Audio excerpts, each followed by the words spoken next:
share. So, yeah, I know. Surprising. Surprisingly. Yeah, should we get the...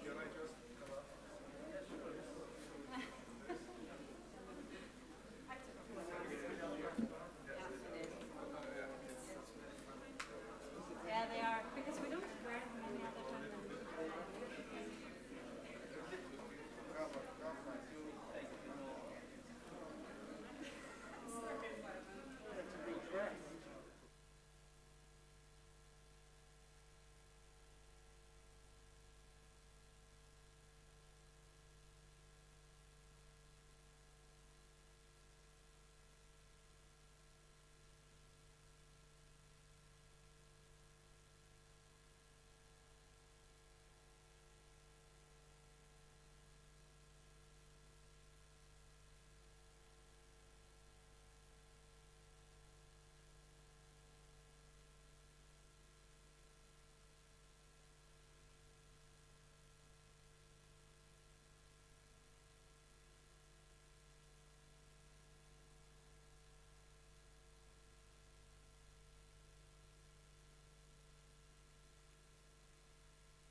Moi, je vais dans ce truc-là. Enfin, bon, ouais, ok, s'il faut qu'il y ait SWM programme, on va mettre, comme tu dis, ailleurs dans le texte SWM programme. Ouais, mais... moi, j'avais tout simplement envisagé de le mettre avant Legal Lab. Tu mets SWM Program Legal Lab. Et c'est fini, quoi. Tu vois, lui, il est content que. On va faire ça.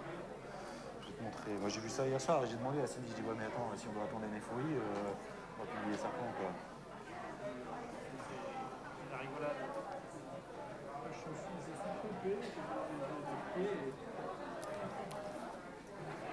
Ouais, moi aussi, il pleuvait bien là. On va partir. Bon, ça va toi? Bien dormi quand même? Ouais, ça va. Bon, alors hier soir, je t'explique. J'ai pas bien fait de vacances parce qu'on a bouffé dans un truc à côté.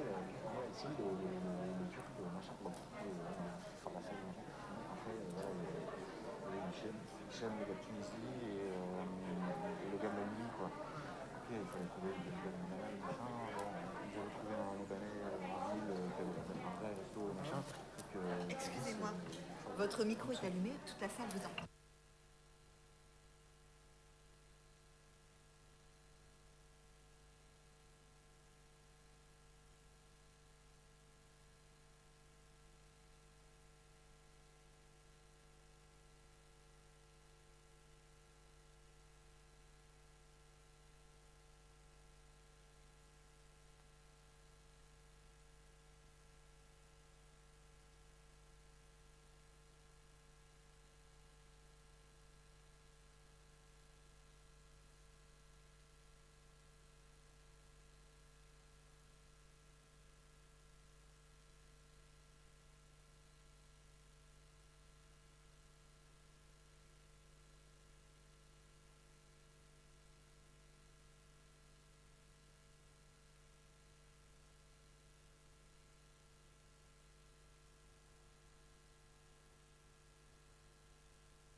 Dear delegates, good morning. Please take your seats. We would like to start this session.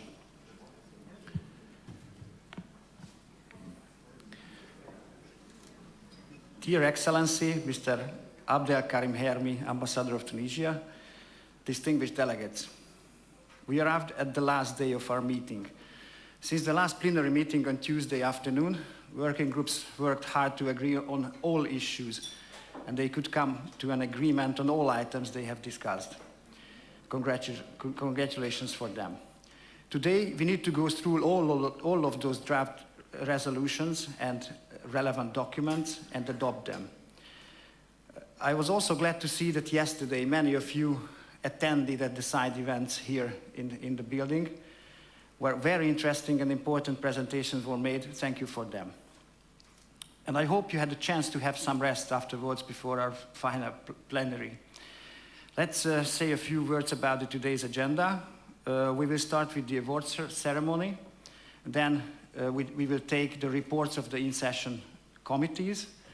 Then we will adopt the resolutions and relevant documents one by one. And after that, we will adopt the meeting report. And with that, we will come to the closure of the meeting and the closing remarks. With this short introduction, let me turn to our first agenda item for today. This is agenda item 8, the award ceremony of the AEWA Waterbird Conservation Award and the recognition of an AEWA champion. For this, I would like to invite the Secretariat to introduce this for us. Thank you.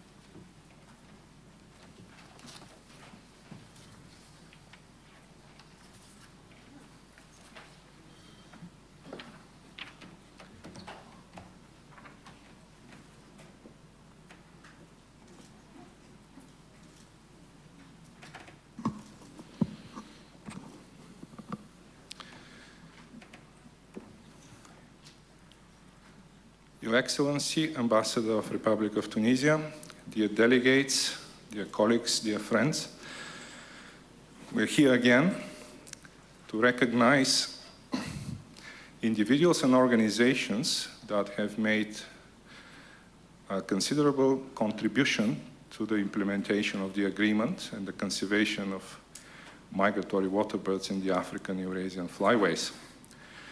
It gives me a great pleasure to preside and moderate this year's Waterbird Conservation Awards. This recognition was established by the AEWA Standing Committee in 2005 and has been presented at each session of the meeting of the parties ever since. There are many individuals and organizations worthy of receiving this award, and it's never easy for the Standing Committee to take a decision. It's, however, the winner is always one.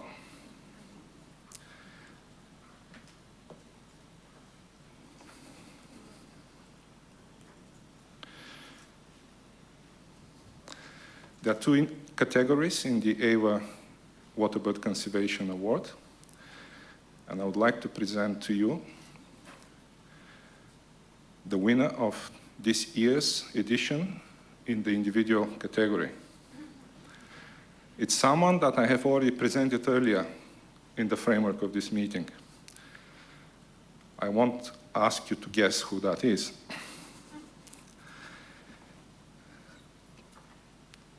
The winner of the individual category in the 2002 edition of the AEWA Conservation Award is,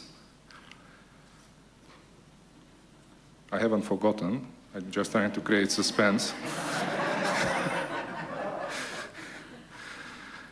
It's Mr. Hichem Azaf of Tunisia.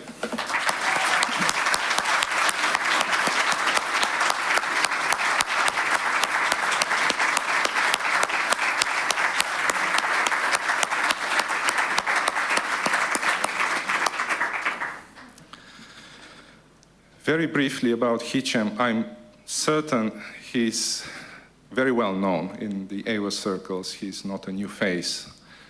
and we're very happy to have him present today. He has been involved with the Tunisian NGO Les Amis des Oiseaux, or Friends of the Birds, for some 35 years. It's a very long time indeed.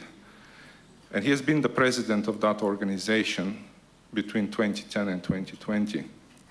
Currently, he is coordinator of its scientific program. He has been a national coordinator for important bird areas, which is a program of BirdLife International. And he has been also national coordinator of the International Waterbird Census, which is a program run by Wetlands International. He's also a former AEWA Technical Committee regional representative for Northern Africa and has been the vice chair of the committee between 2012 and 2015. Lately, he has been involved as an Arabic-speaking trainer, advisor, and expert for the designation of a big Ramsar site in Sudan. Some of his achievements include promoting capacity development and public education as a leading person in AAO. He has championed action against poaching together with the government of Tunisia, and particularly his action in the Ramsar site of Sebkhet Sajumi near Tunisia have been recognized. It's still a site which is under threat, and this is one of the sites for which we have an implementation review process opened. And last but not least, Hicham is a great networker. He has been the one that has established a large network of organizations, groups, and individuals across Africa in order to promote monitoring of birds, exchange of scientific data, and drawing scientific publications on the basis of the work that has been done. Gives me really a great pleasure to announce Hicham's award today. And I would like to invite first the chair of the Standing Committee of the Agreement and the Executive Secretary to the stage. They're going to present the award to Hicham. Simon and Jacques, if I may ask you to join me on the stage.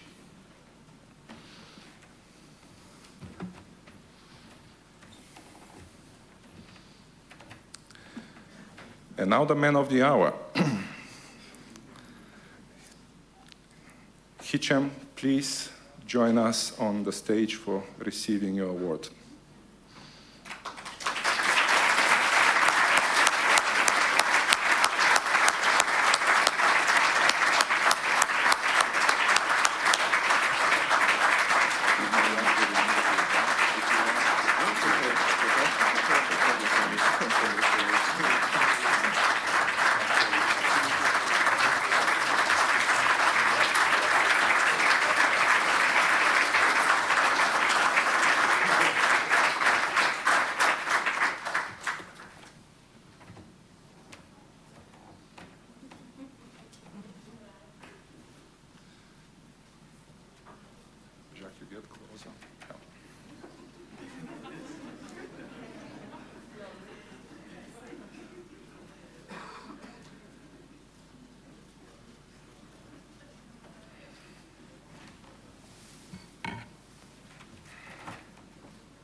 And I would like to invite now His Excellency, the Ambassador of Tunisia, to join us also on the stage for a photo album.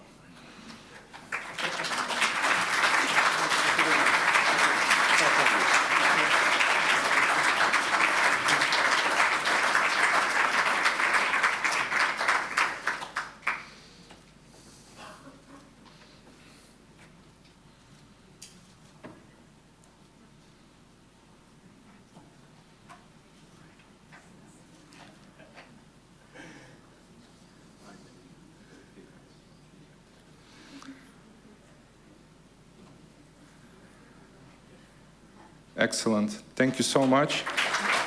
I would like to invite Hicham now to give a few words on his behalf.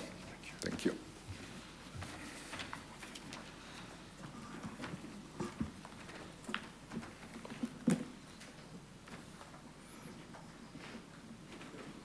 Thank you, Sergei.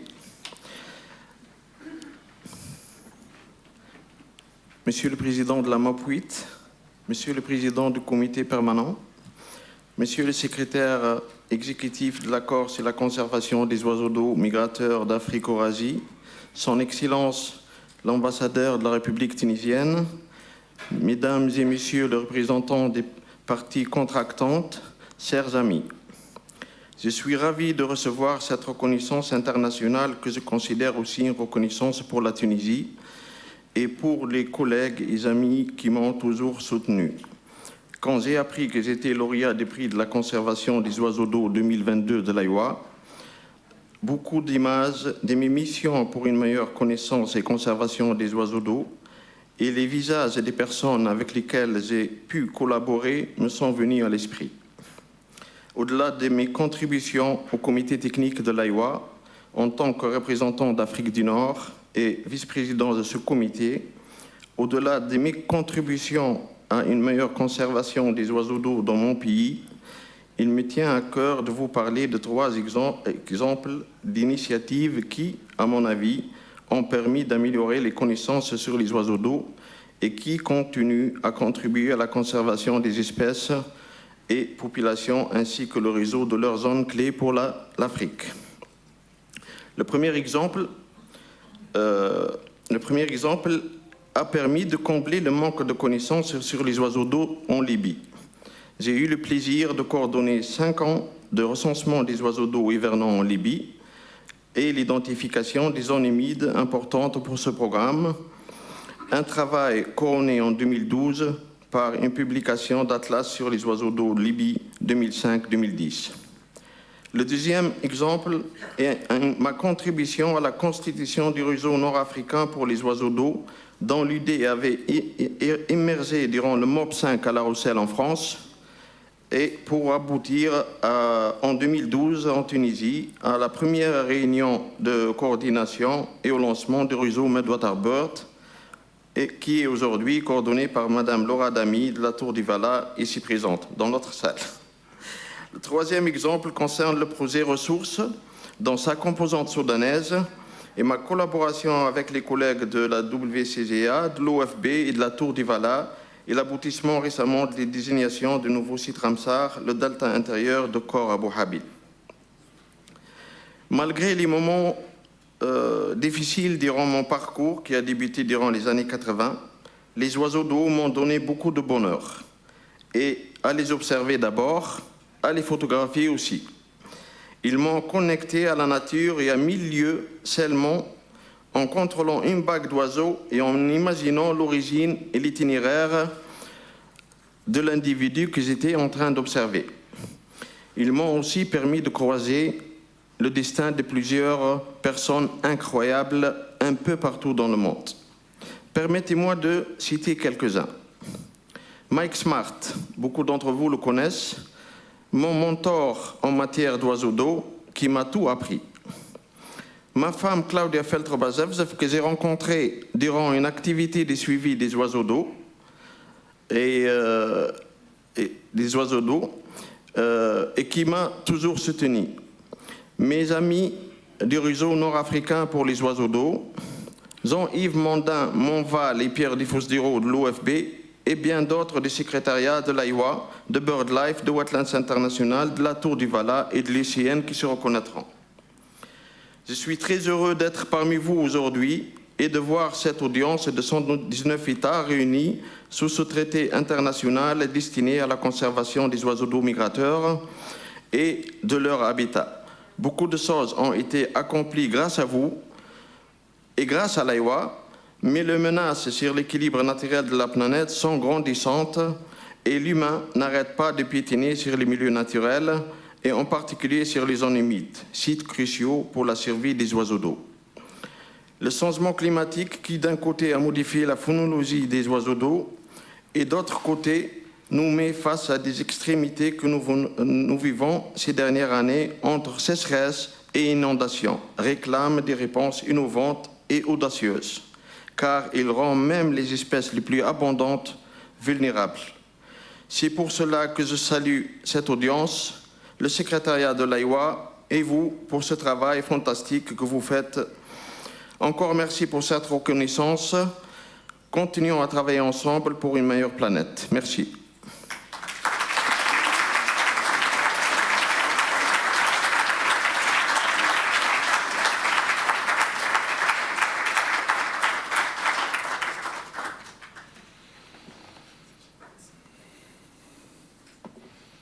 Thank you, Hichem, for being with us today to accept this well-deserved recognition.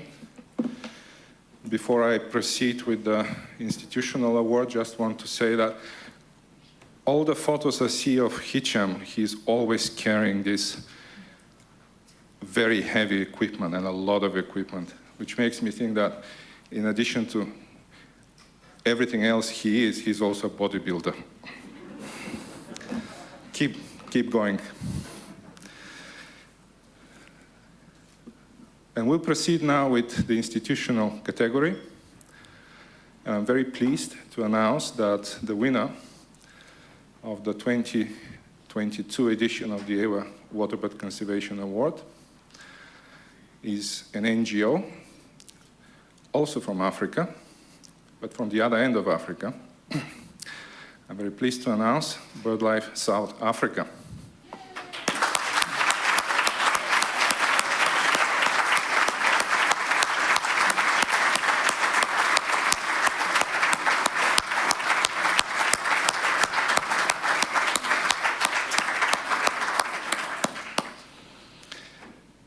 BirdLife South Africa is presented with the award specifically for their work on the white-winged flufftail, although it's an organization that has an impact on bird conservation, not only water bird conservation across the board, but they have really excelled in their work on white-winged flufftail, which is one of the most endangered species listed under the agreement.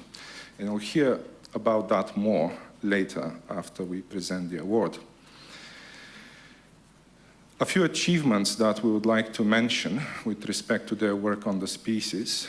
BirdLife South Africa has been the coordinator of the AEWA International Working Group for the species since 2015 and has been one of the exemplary coordinators serving the parties of the agreement with respect to species conservation.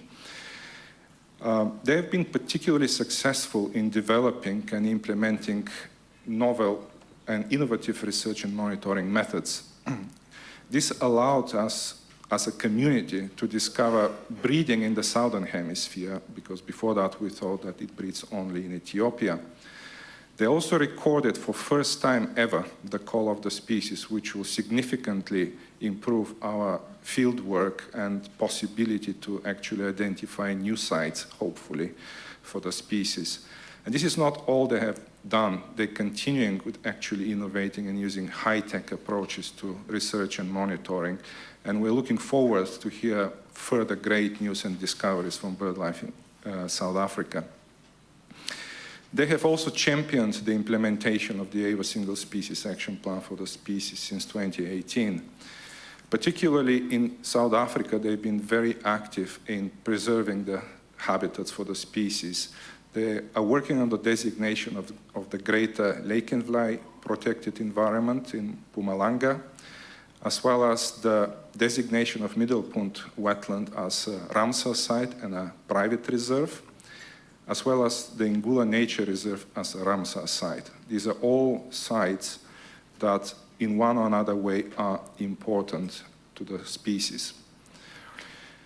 They're also developing a best practice habitat guide in order to inform on the best management for the white-winged flufftail and its habitats. They're collaborating with landowners and local authorities to tackle the threats that arise from human activities, and in particular, the widespread threat of commercial prospecting and mining in South Africa. They're active not only in South Africa and not only as a coordinator of the working group, but they're also active in Ethiopia, which is the stronghold currently of the species. And they're developing a community-based conservation program for the Berge floodplain which we hope to soon conclude and put into practice together with the federal government of Ethiopia and the local government of Oromia. And last but not least, of course, conservation depends hugely on communication, and they've been particularly active in that field as well.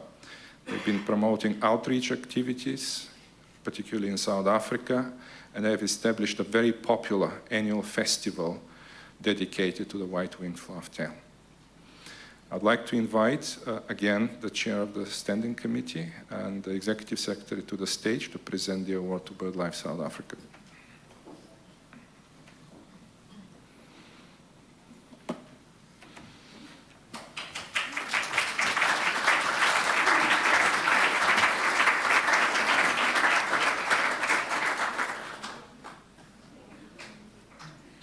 Melissa is already impatient. She's heading to the stage. Please, Melissa, I'm very pleased to welcome you on the stage for this recognition on behalf of BirdLife South Africa.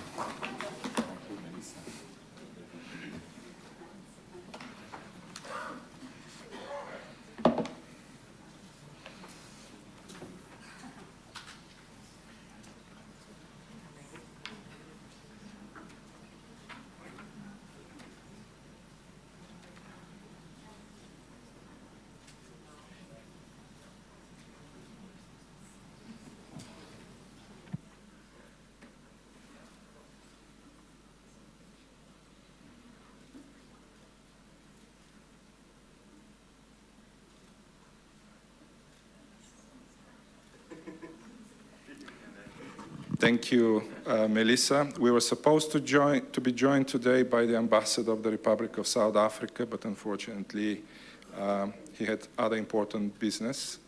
But we would like to call on the stage a representative of the South African government for the photo op.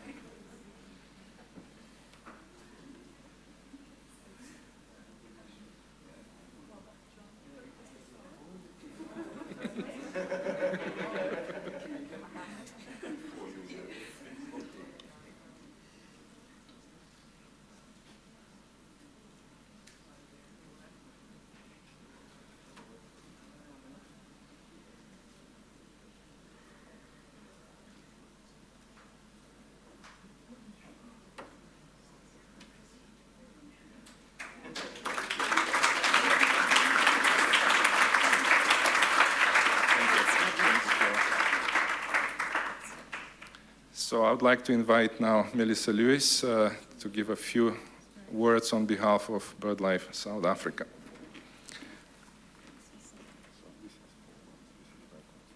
Great. Thanks very much. So this brings what? His Excellency, Mr. Ambassador, distinguished delegates, colleagues, friends. It's been a privilege to have spent the past few days working alongside all of you in the beautiful city of Budapest. Thank you to the Hungarian government for hosting us so graciously, and indeed thank you to all delegates for their constructive engagements throughout MOP8. As this meeting draws to a close, I'm absolutely thrilled to be ending the week by accepting this award on behalf of BirdLife South Africa. Thank you to the AEWA Standing Committee for considering us to be deserving of this award. As Sergey already highlighted, I'm sure this wasn't an easy decision given the absolutely sterling work that's being undertaken by so many organizations throughout the agreement area.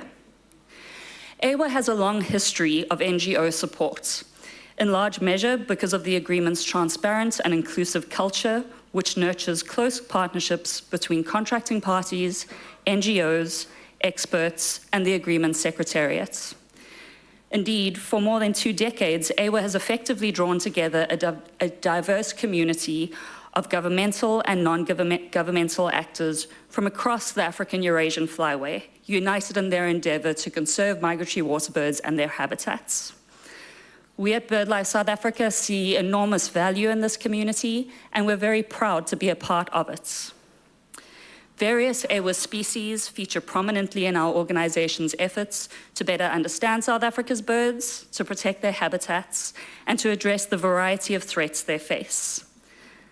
However, if one species has become a flagship for AEWA implementation in South Africa, it really is the white-winged flufftail. We're exceptionally pleased that this year's award is spotlighting the plight of this critically endangered species. And I only wish that I could be joined here today by the collection of current and past BirdLife South Africa staff who've played such central roles in researching and conserving the species. And I'd especially like to highlight Robin Colane, Hanneline Smith-Robinson, and Kyle Lloyd. But as all of us in the AEWA community are very well aware, collaboration is a key ingredient for conservation success. And so it's important to acknowledge the many, many partners and supporters who've contributed in one way or another to white-winged flufftail conservation over the years. I've tried to include as many as possible on the slide, but BirdLife South Africa would especially like to acknowledge our gratitude to South Africa's Department of Forestry, Fisheries and the Environment for its commitment to AEWA implementation in general and white-winged flufftail conservation in particular, including by establishing a national working group for the species in 2015. To the AEWA Secretariat, and especially Sergei Doreliev, to the Middlepunt Wetland Trust, in particular Malcolm Drummond, Dion Kutsia, and Warwick Tarberton, to the Ethiopian Wildlife and Natural History Society and the Ethiopian Wildlife Conservation Authority, who we've really appreciated collaborating with to support white-winged flufftail conservation at Burger Wetland in Ethiopia. And then, of course, the donors that support our work, including but definitely not limited to Rock Jumper Birding Tours, the Ngula Partnership, and the Mohammed bin Zayed Species Conservation Fund. Now, little was done to conserve white-winged flufftails in South Africa until 1992, when a number of concerned scientists established the Middlepunt Wetland Trust with the core focus of safeguarding the only site where the species was seen regularly in South Africa. BirdLife South Africa began administering this trust in 2011, and then, as Sergei highlighted, we subsequently became the coordinator of the AEWA International Working Group for the species in 2015. Some of the key conservation activities and successes in recent years, and there is some overlap with what Sergei has already highlighted here, but hopefully you enjoy some of the visual aids. Firstly, and most importantly, the recording of a first breeding record for the species in the southern hemisphere at Middlepunt Wetland in Mpumalanga, South Africa, and the confirmation of its call, which was then verified at Burger Wetland.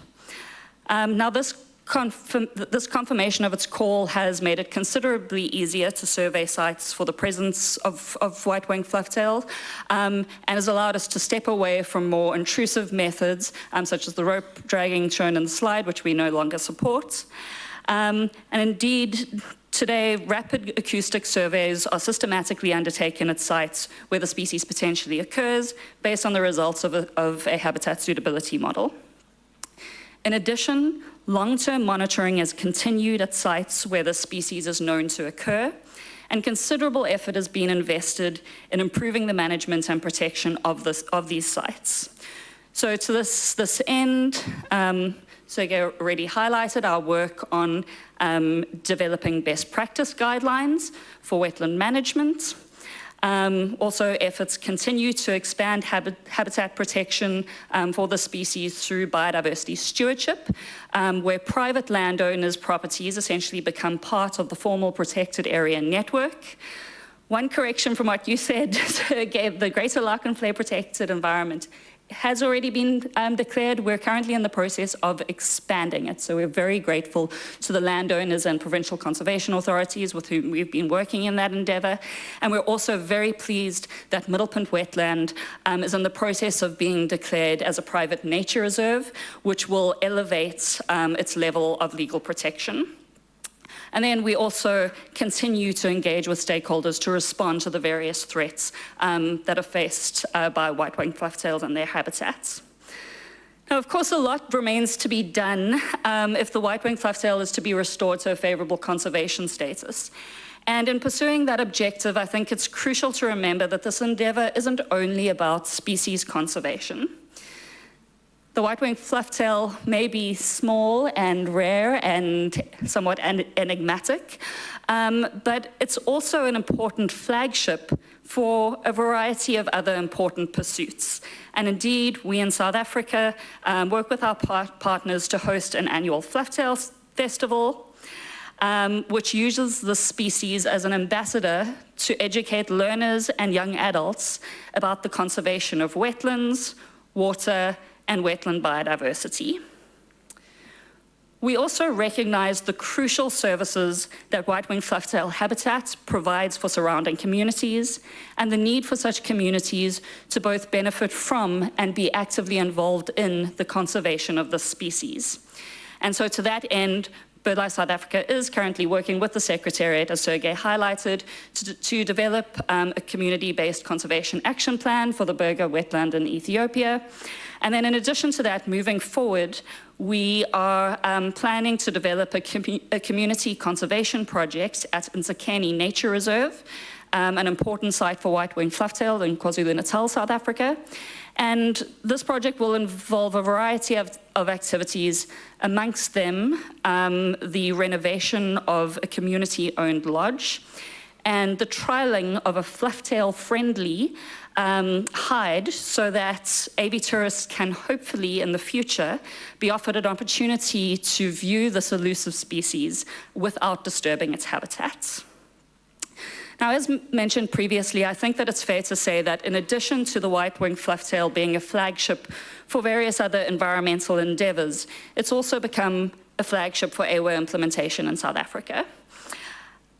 And I think that this is largely thanks to the fact that in addition to having a robust international working group shown on the slide, we also have a strong national working group which has managed to catalyze and coordinate conservation activities by an increasing number of governmental and non-governmental stakeholders. As I've highlighted, we're very grateful to the role of the Department of Forestry, Fisheries and the Environment in establishing this group.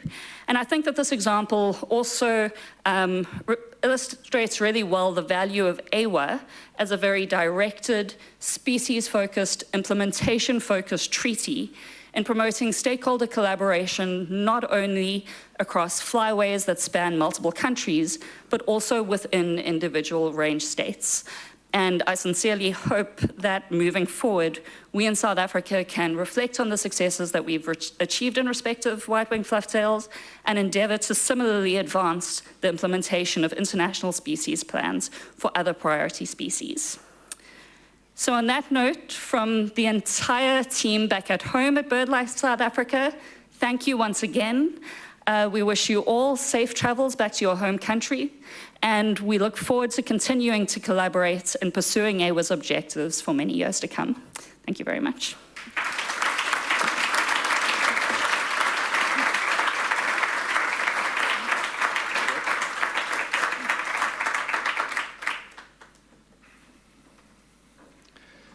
Thank you indeed, Melissa, for this very inspiring talk.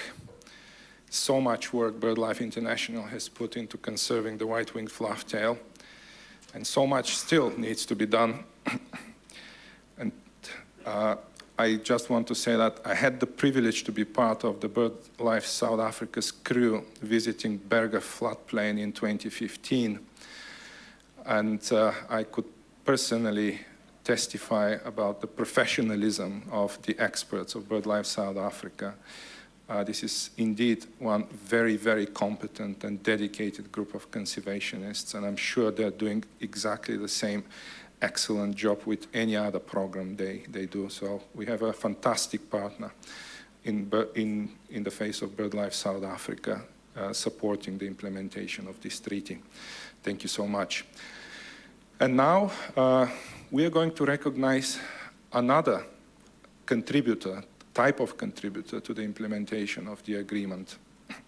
A lot of the work that is done, of course, it depends on the enthusiasm and the personal dedication of individuals who form also organizations consisting of individuals. So in the end of the day, it's the people behind the organizations. But in addition to all what individuals put in, they need the resources to be able to realize that. And now we will proceed with recognizing a champion for the African Eurasian Waterbird Agreement.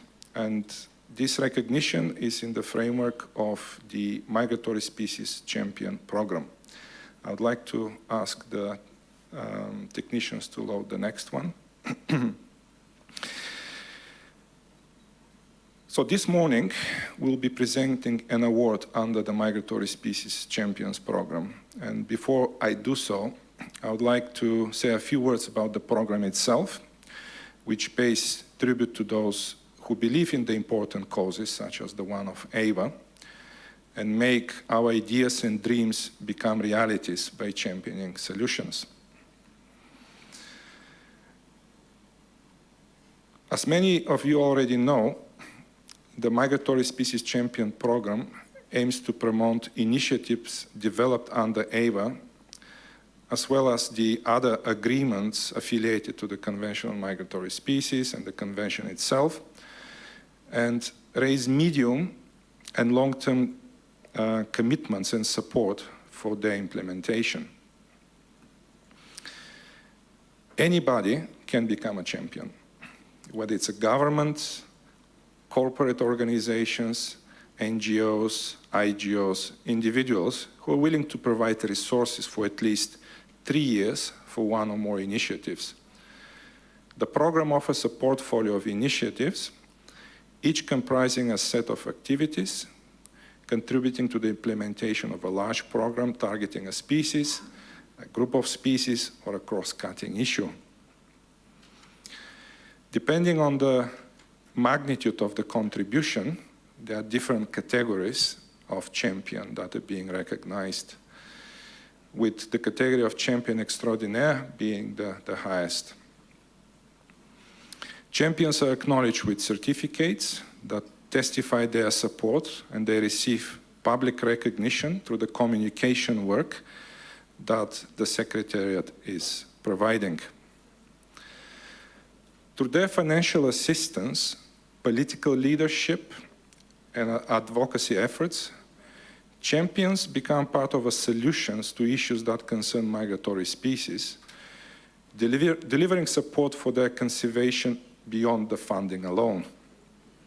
The program, launched in 2014, has already recognized several institutions, allowing us to make significant progress on a range of AEWA initiatives. And today we're going to recognize one such champion, a champion that in the very recent past has also supported the work on the white-winged flufftail in Ethiopia, but today's recognition is for the follow-up support that they have provided. The European Commission is recognized with the Champion Plus status for its generous support and commitments towards the AEWA African Initiative for the period 2021-2023.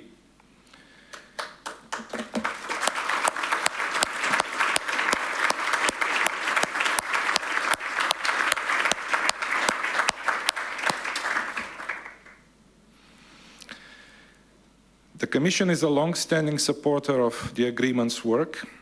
In the past, the Commission's support was instrumental for the development of the Plan of Action of Africa under the AEWA's African Initiative. The very generous grant for the period 2021-2023, which is in the framework of the Global Public Goods and Challenges Cooperation Agreement with the United Nations Environment Programme, is enabling us to further the implementation and focus on the conservation of iconic species such as the northern bald ibis and the slaty egret, as well as promoting effective flyway conservation and capacity building in the small island development countries. I would like to invite the Executive Secretary of the Agreement on the stage to present the certificate of recognition to Mr. Joseph van der Stegen from the Nature Unit of the Directorate for Environment in the European Commission. Joseph, please join us on the stage.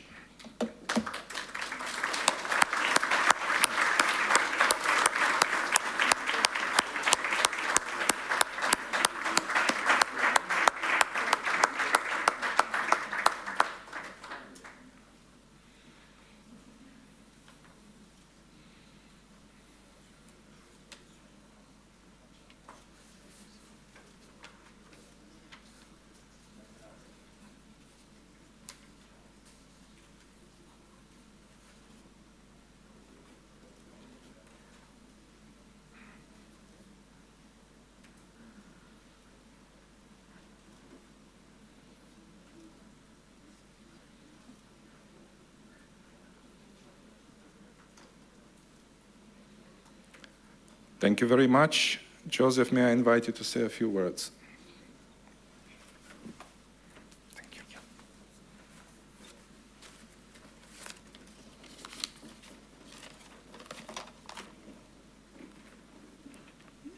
Yes. So, thank you very much first to the Hungarian government for hosting this very good MOP. And thank you very much also to the Secretariat that has very intensively worked for the preparation of this MOP. It's quite impressive. Then, of course, we are very happy to have this recognition.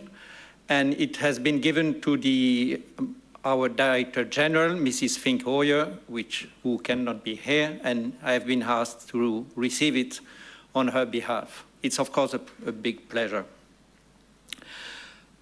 You know, in the European Union, we have a strong legal framework, thanks to the Birds Directive, already for a long time.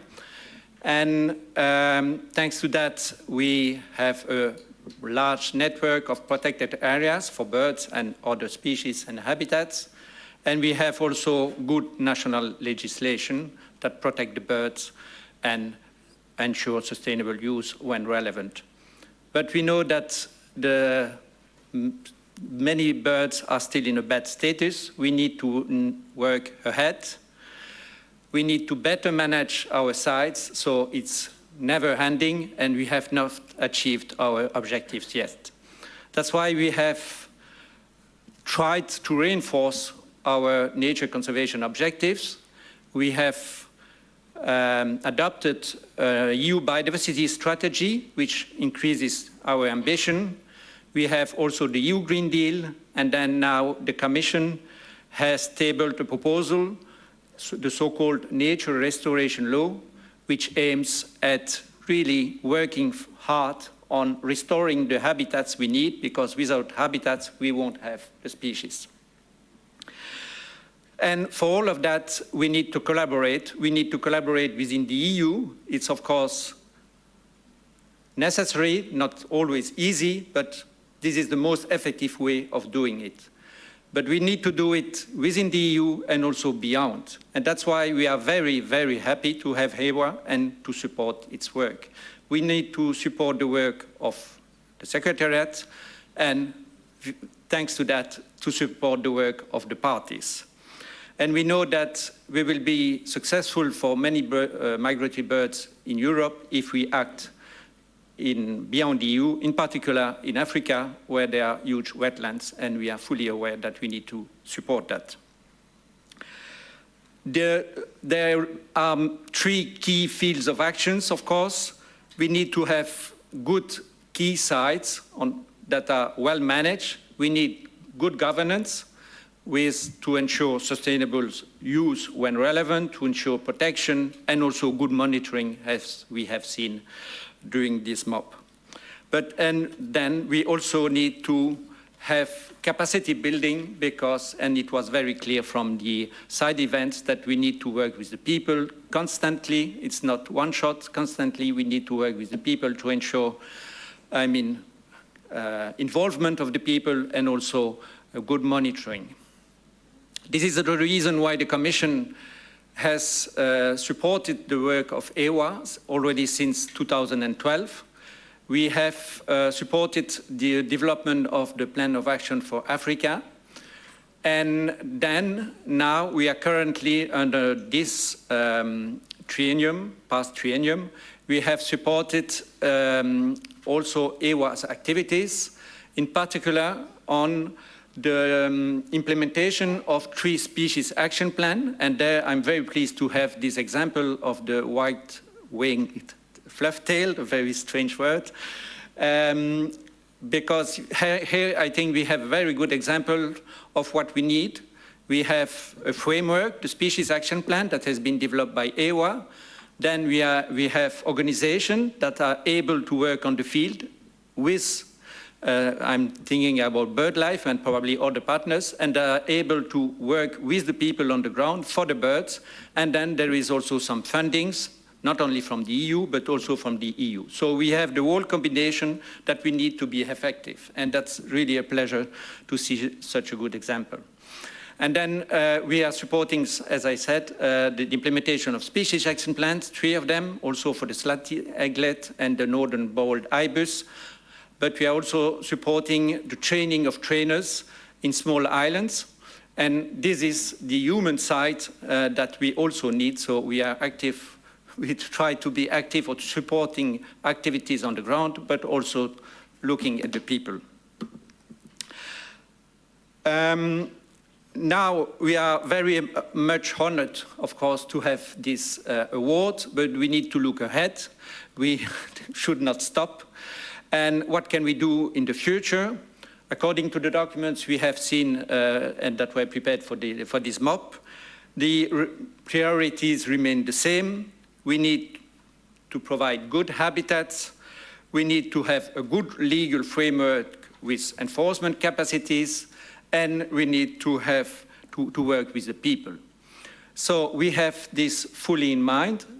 I'm pleased to say that the Commission is considering a further financial support for AEWA and its parties. And we have already received a suggestion by AEWA. That's very good. We are looking at it, and we will, the Commission will decide in the course of 2013 what could be supported, if fully confirmed. Let's continue our good collaboration for the species, obviously, for the planet, and for the people. And thank you again for this recognition.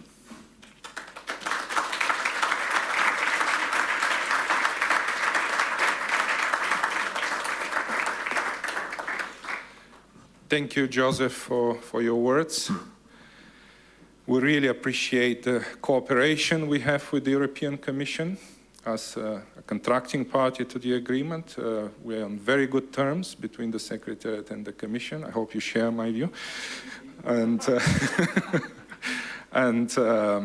the support that they provide, not only financially to the agreement and the Secretariat, is really enabling us to fulfill our role and the mandates that you entrust into the Secretariat. So thank you very much once again. And before we conclude with this morning's awards ceremony, I just would like to take this opportunity to encourage anybody to join this program and to support the efforts of the agreement and the Secretariat. Key priorities of AEWA range states from specific initiatives such as the single species action plans to overarching processes, including the African Initiative and the Plan of Action for Africa, hopefully a compliance program, and the strategic plan of the agreement really require your support. These are only a few examples of the work of the agreement, and I would like to invite you to visit the Migratory Species Champions Program webpage and learn more about the initiatives. We have a few brochures with folders with initiatives printed out that we can hand out to interested donors or donor countries. I'm sure by now, you want to be on the stage also, receive certificate next time. So please approach us to receive a copy of that folder. Just please don't come all at once because, we will create a crowd here in the front. That was a joke, but it's sort of passed. Thank you very much. It was an honor to moderate this morning's session. And I look forward to the recognition of more champions at MOP9. Hopefully we'll have a much longer session for half a day, recognizing all the champions. And I wish you successful wrap-up of MOP8. And thank you very much for your support and contributions once again. Thank you.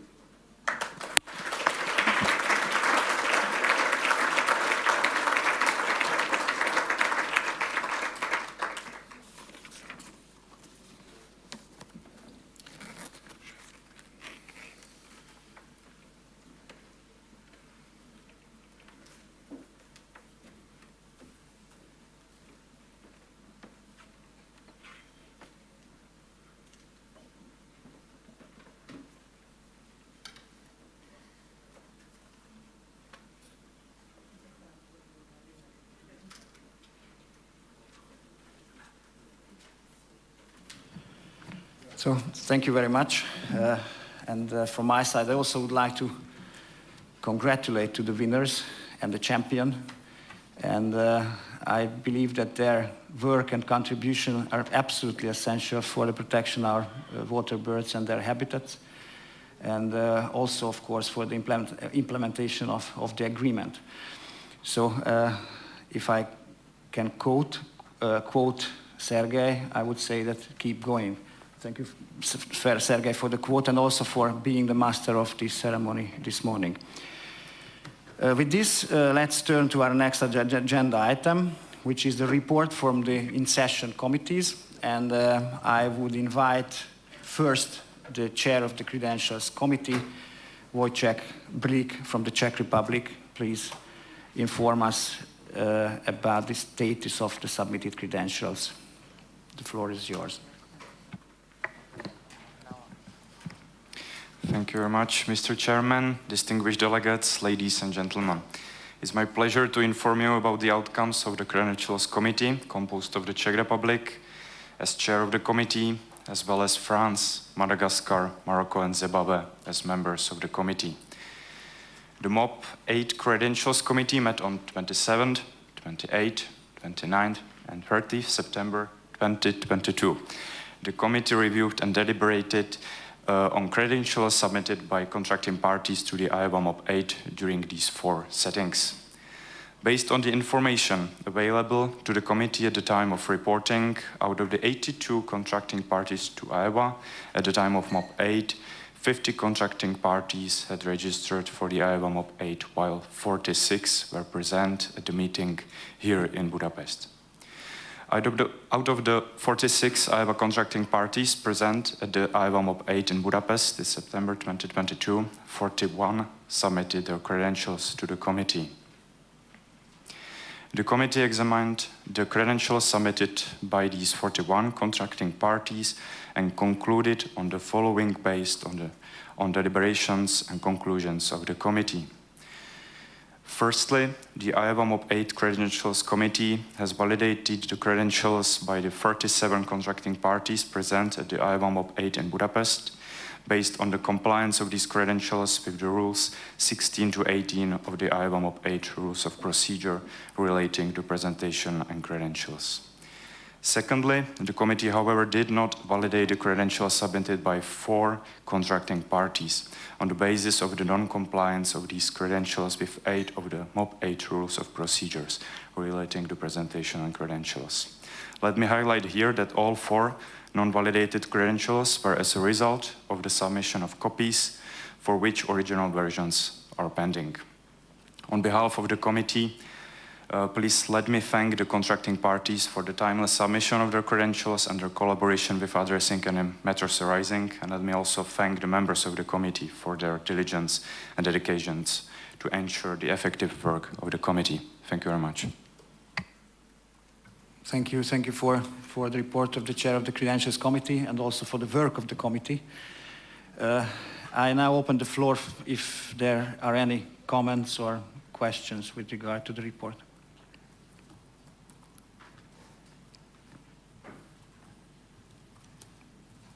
I see no requests for the floor, so thank you. This report is noted.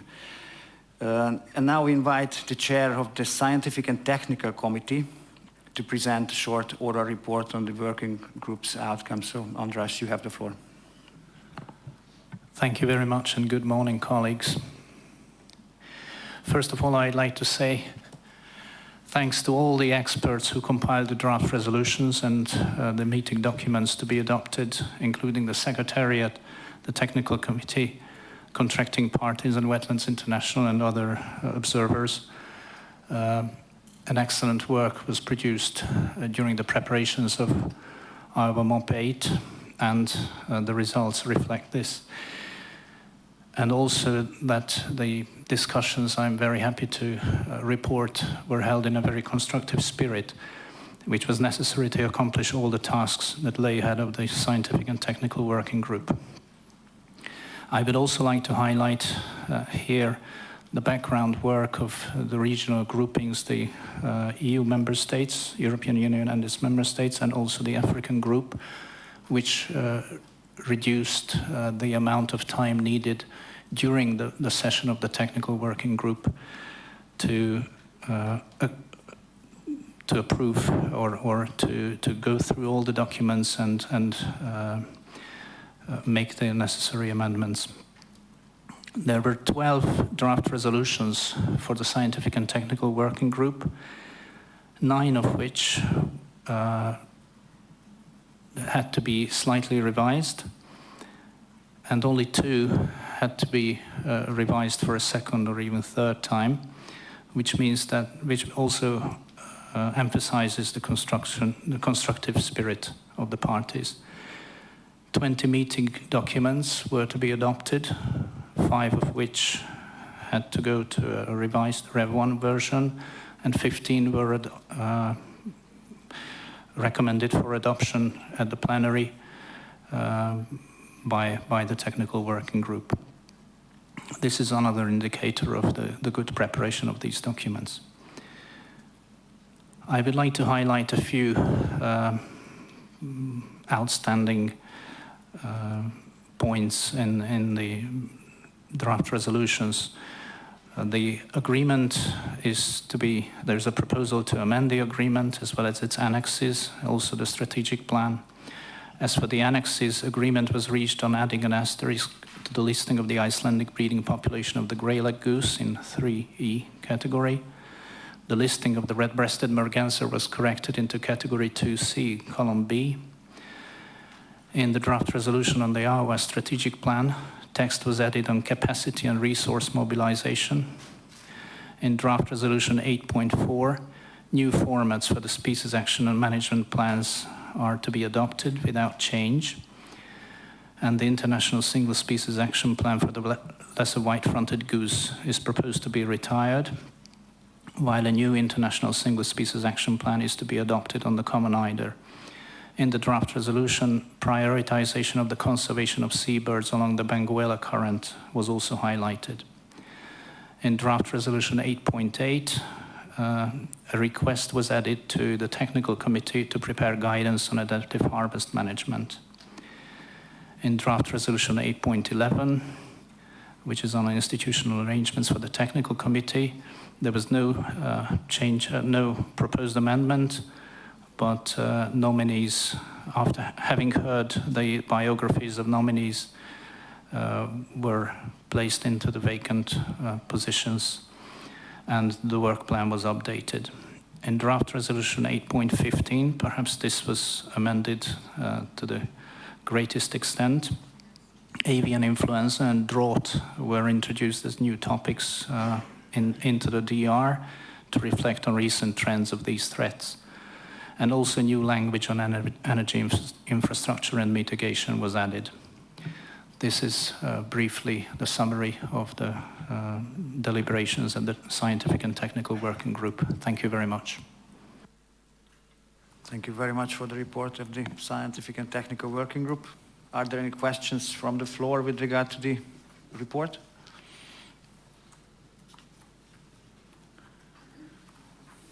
I see no request for the floor, so the report is noted. And last but not least, I would like to invite the chair of the Finance and Administration Working Group, Simon, to inform us about the outcomes of the working group discussions. Simon, you have the floor.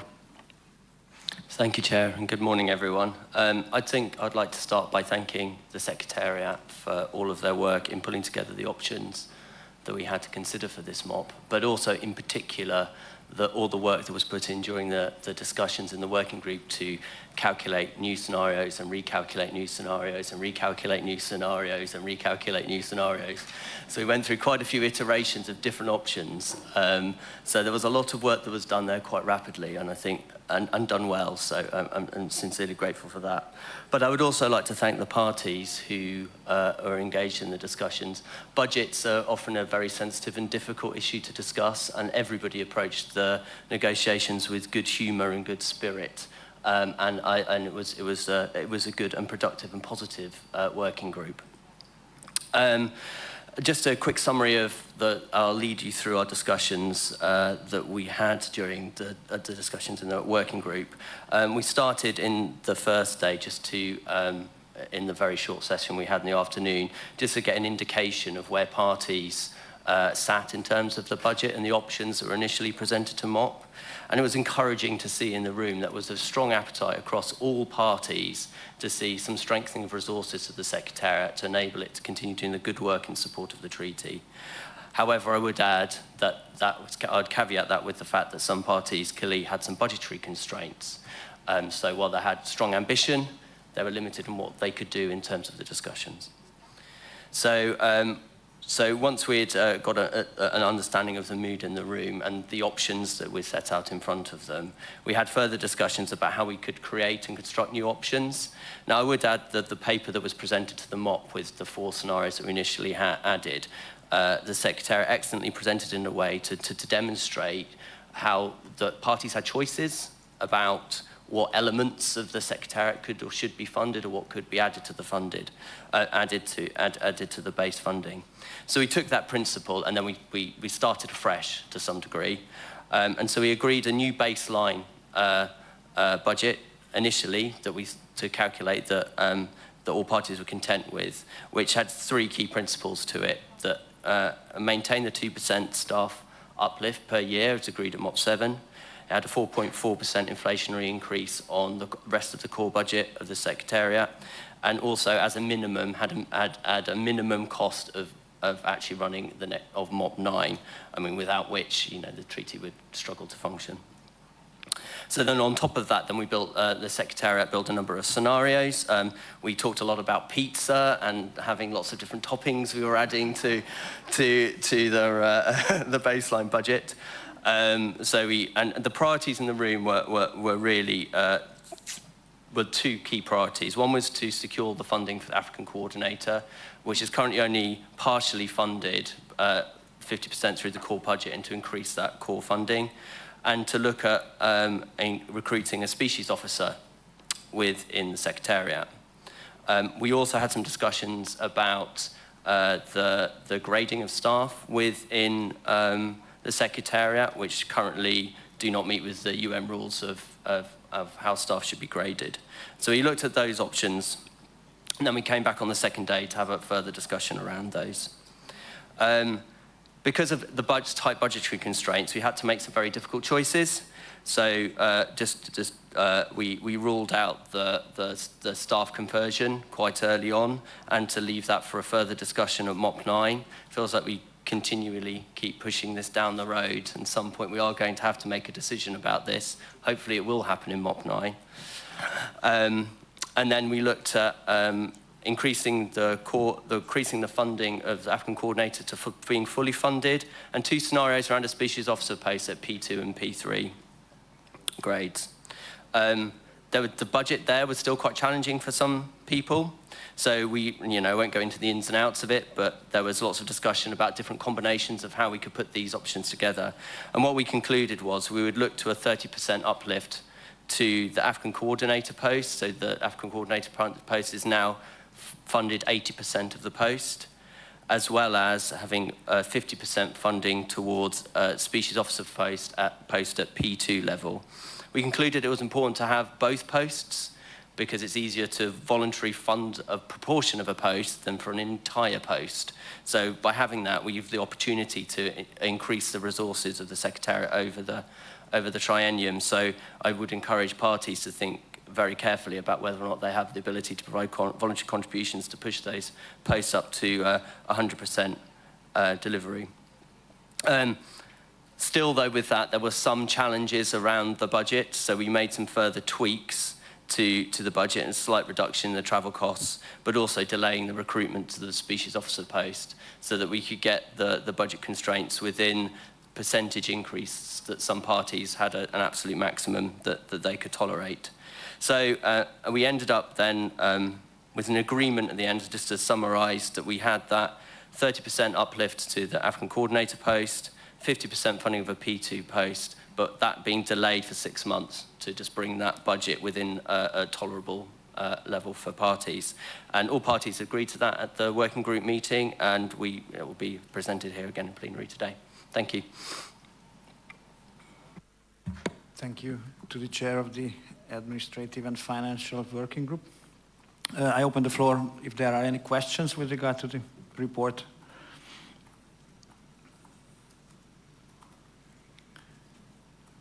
It was very comprehensive, so I see no request for the floor. Thank you very much for that.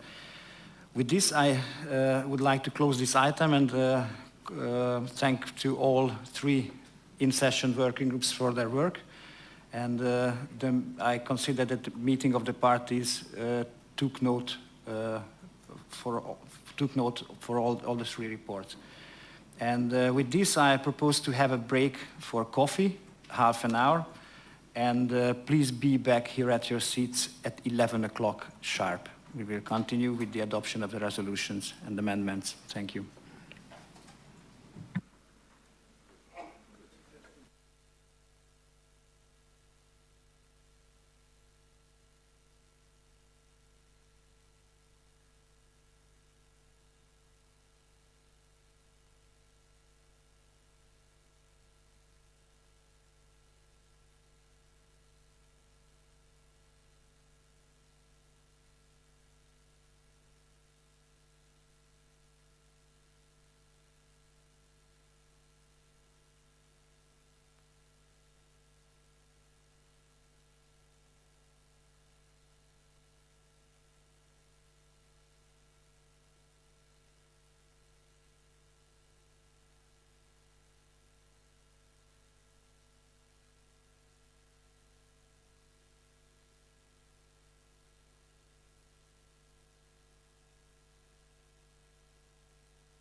Delegates, please take your seats. We would like to start the session.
Okay, colleagues, we continue with the agenda.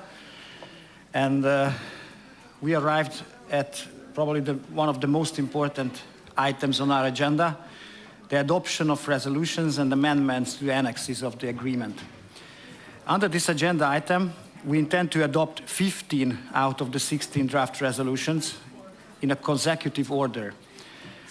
Draft Resolution 13 will be taken under the next agenda item. Considering the positive and constructive discussions during the working groups, we do not expect reopening of discussions on any resolutions, but address any items or technical matters that might have been omitted or that have emerged since the working groups have concluded. Please note that if observers have any comments, suggestions, they need to be supported by at least one party. I would like to remind all parties that once we adopt a resolution or a document, it's been adopted and closed, and it should not be reopened. I have a gavel with me, and I will make a dong with the gavel just to be, just to let you know that its item is closed, and we will not reopen it. So let's turn to the first point, first draft resolution, which is on the procedure for submission of proposals for amendments to the agreement. I asked the Secretariat to project it on the screen and open the floor if you have any comments with regard to that draft resolution contained in document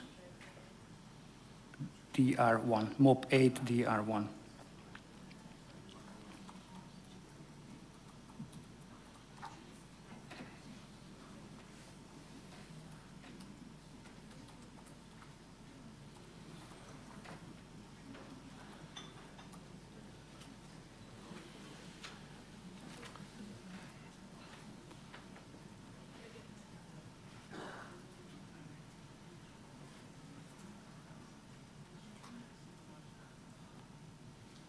Sorry, DR1, Rev1, to be precise. I see no request for the floor. I see a request from the floor from the UK. UK, you have the floor. It's not about the text itself, it's just a technical issue. Is there any way we can have that on any of the other screens? Because it's quite hard to see from back here the text, because head's in the way, and that's better. Thank you. Thank you. I hope it can be resolved.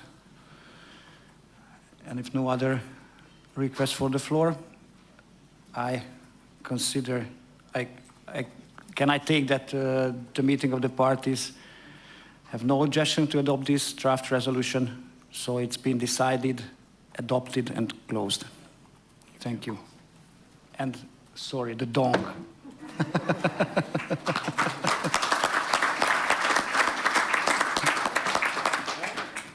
The next draft resolution is draft resolution 2, Core 1, Rev 1, on the adoption of amendment to the AEWA annexes. I open the floor for any comments with regard to the draft resolution.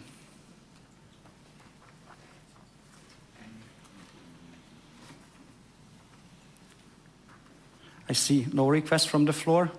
So can I take that the meeting of the parties adopt the draft resolution 2, Core 1, Rev 1?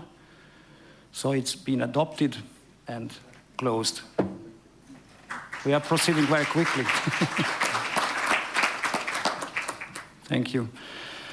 The next draft resolution on the list is draft resolution 3, Rev 1, the state of implementation of AEWA and its strategic plan 2019-2027. Again, I open the floor if there are any comments from the parties.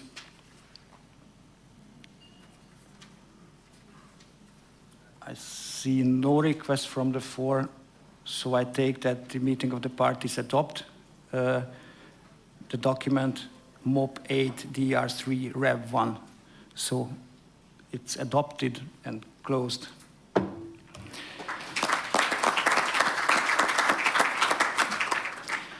The next point is MOP8 draft resolution 4 Rev 1. Here we have two documents, background documents, which should also be adopted.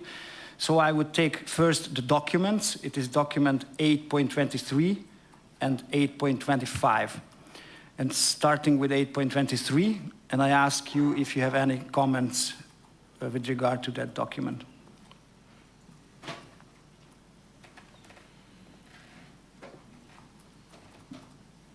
Again, I see no request for the floor, so I take that the MOP agrees with these documents, and so document 8.23 is now adopted and closed.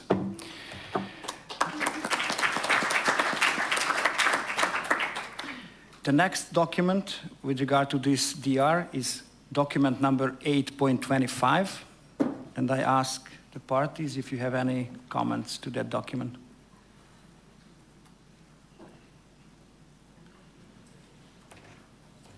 I see no requests from the floor, so I take that the MOP agrees with this document.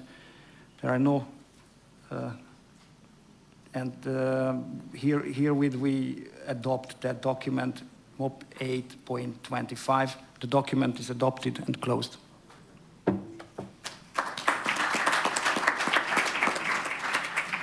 And now we turn to the DR itself, draft resolution 4. So again, I open the floor and ask if you have any comments with regard to the document. I see a flag, but I can't read it. South Africa, please, you have the floor. So under this draft resolution 8.4, South Africa note that the amended text submitted by South Africa were not reflected on the online version.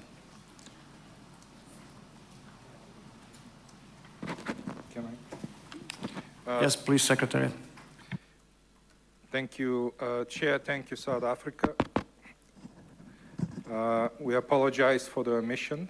We also sometimes make mistakes. I don't know why it happened, but we have now incorporated the texts that were provided in the break. And what you see on the screen in track changes are those texts which were already discussed and agreed in the working group. We apologize again for omitting them from the revised version.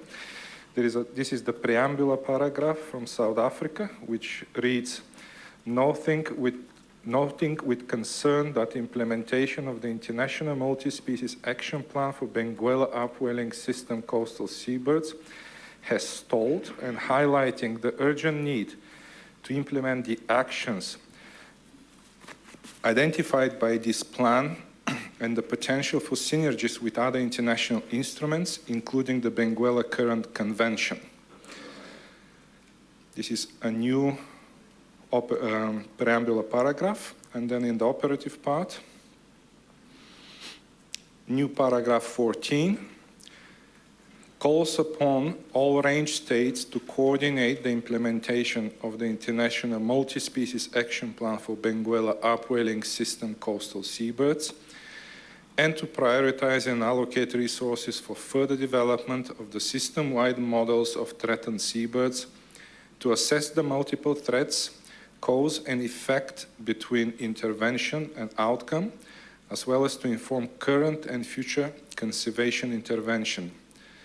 Furthermore, encourages all range states to adopt and implement the recommendations and related actions from the Benguela Current Forage Fish Workshop. And a small addition to new paragraph 19.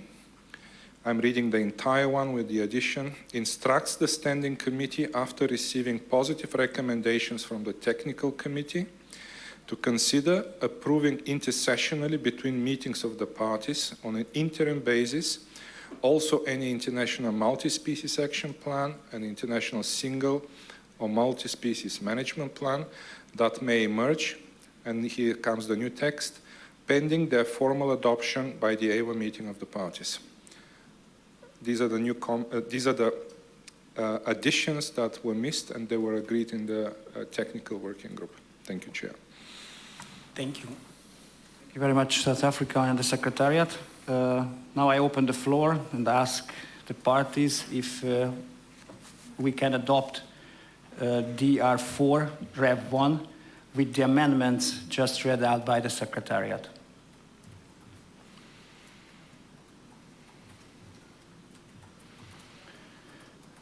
I see no objections, so I take that the meeting of the parties adopts draft resolution 4 Rev 1 with the amendments just showed on the screen. The item is adopted and closed. Thank you very much.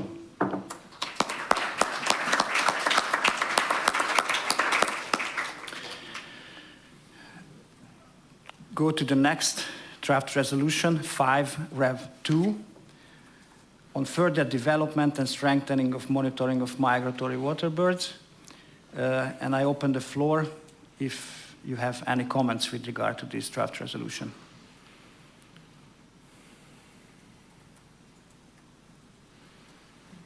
I see no requests from the floor.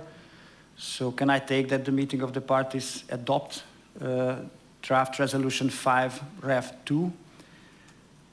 I see no objections, so it's been decided and adopted and closed. Thank you very much.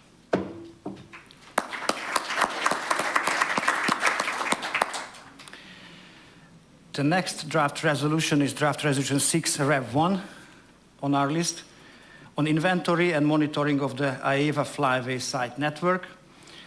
And again, I open the floor if you have any comments with regard to the draft resolution. Yeah, the 8, isn't it?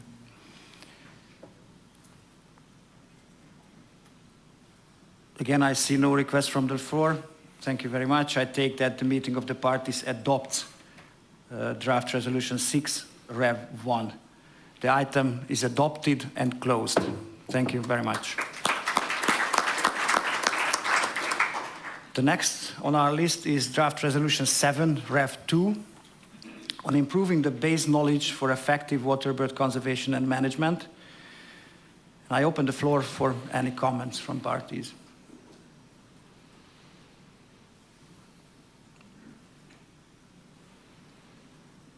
I see no request from the floor. So can I take that the meeting of the parties adopts draft resolution 7 Rev 2? I see no objection. So the document draft resolution 7 Rev 2 is adopted and closed. Thank you very much. The next is draft resolution 8 Rev 1, but here again we have two background documents that should be adopted, so I take them first. One of them is document 8.32. And I open the floor if there are any comments with regard to document 8.32.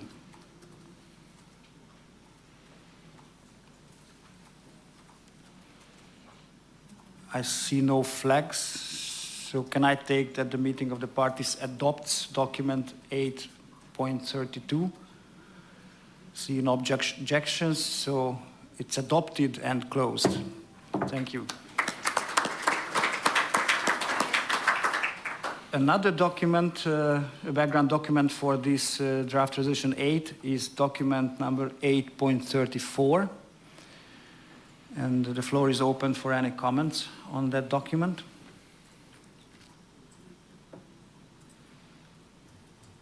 I see no request from the floor. So can I take that the meeting of the parties adopts document 8.34? I see no objections, so it's adopted and closed. The next draft resolution is draft resolution 9 on the list, and draft resolution. Sorry, I forgot.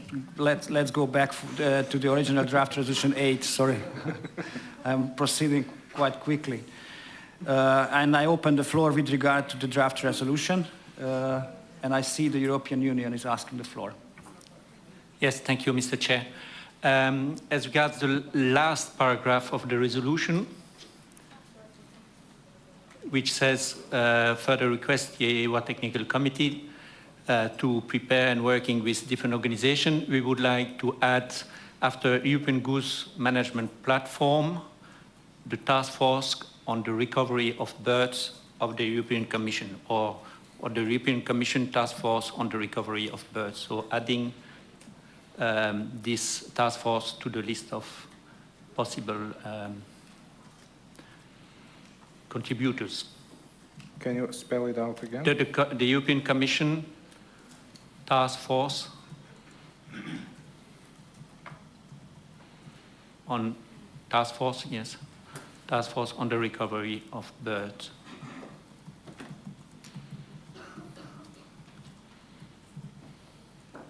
Which is the place where we discuss the recovery of birds with member states and stakeholders. Thank you. Just for clarity, is it the task force of the Commission or of the Union? Rather the Commission, I think. Okay. Thank you, European Union. And I ask if parties has no objection to this amendment. I hope that you have no objections to that amendment just introduced by the European Commission. And I ask you if you can accept the draft resolution as it is with the addition on the screen.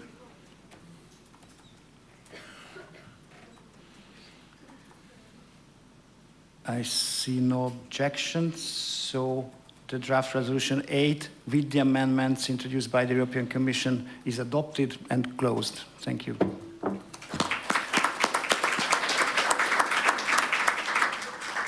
And coming back to draft resolution 9, Rev 2 on AEWA's past contribution to delivering the IEG targets.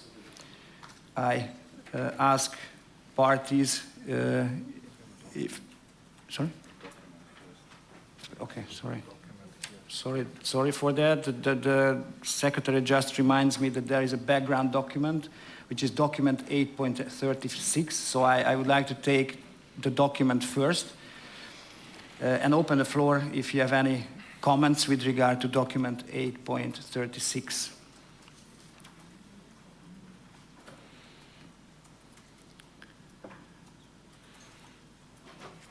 I see no request from the floor, so can I take that the meeting of the parties adopts document 8.36? I see no objections, so it's adopted and closed. And thank you. And now we can turn back to the draft resolution itself, draft resolution 9. And now I open the floor with regard to draft resolution 9. And I see the Czech Republic on behalf of the European Union. You have the floor. Yes, thank you, Chair. I'm speaking about the EU and its member states.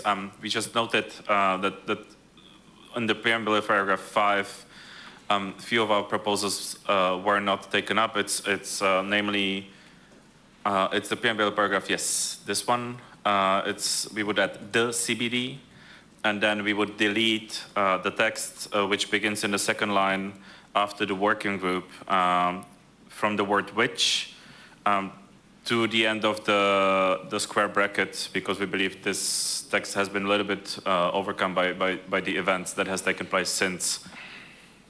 Thank you. Thank you, Czech Republic on behalf of the European Union. And I ask the parties if you have any comments with regard to the draft resolution and the amendments just introduced by the Czech Republic. I see no request for the floor. So can I take that the meeting of the parties adopts draft resolution 9 Rev 2 with the amendments of the Czech Republic? I see no objections, so with this it's been adopted and closed. Thank you very much.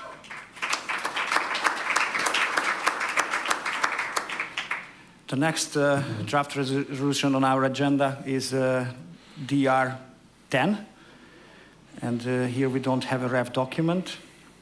I open the floor and ask parties if you have any comments with regard to DR 10. No, here, okay.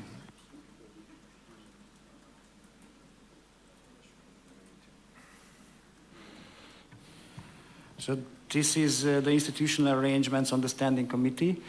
And at the beginning of the meeting, the executive secretary informed us about the procedure and asked all of you and the sub-regions to send their nominations or to say that your nominations here in this meeting, in the plenary. So I open the floor and ask for nominations for the standing committee.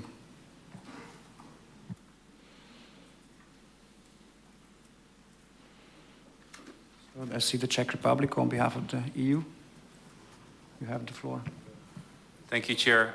Just to confirm that we have consulted within the EU and its member states, and from our perspective, we would propose that the current members of the standing committee continue their mandate for the next intersessional period. Thank you. Thank you very much. And I ask other regions and parties.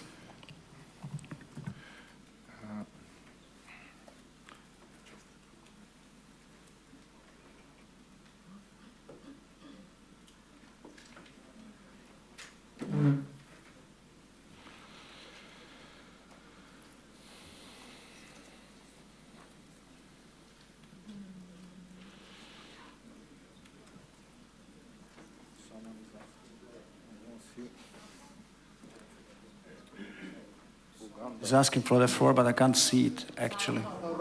Morocco. Morocco, you have the floor. Merci, Monsieur le Président. La réunion de la sous-région Moyen-Orient et Afrique du Nord, et nous avons discuté des prochains membres. Donc le Maroc a été choisi par les membres de la région comme représentant et le Liban suppléant. Merci, Monsieur le Président. Thank you very much.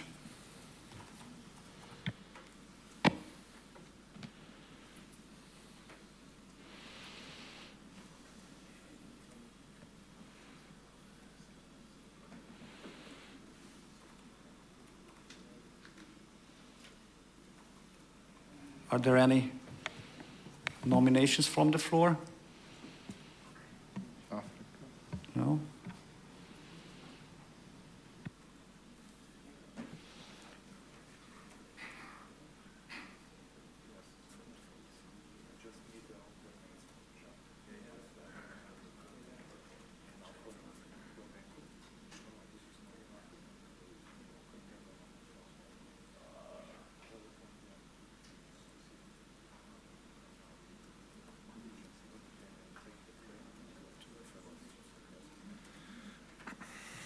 So I invite the two other regions from Africa to announce their nominations for the Standing Committee membership.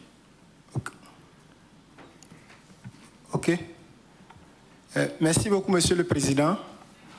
Pour la région de l'Afrique de l'Ouest et de l'Afrique centrale, les membres se sont réunis et ont décidé que la Côte d'Ivoire soit le représentant et que son suppléant soit la République centrafricaine. Merci. Thank you very much.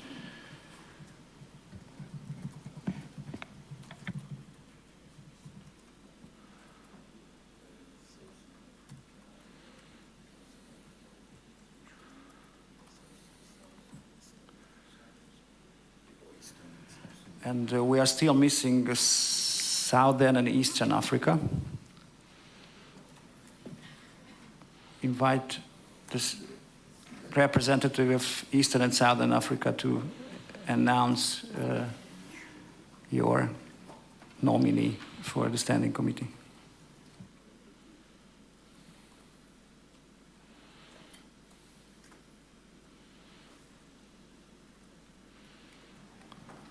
Thank you, President. Southern and Eastern Africa, we have South Africa, and the alternate would be Ethiopia. We submit. Thank you very much.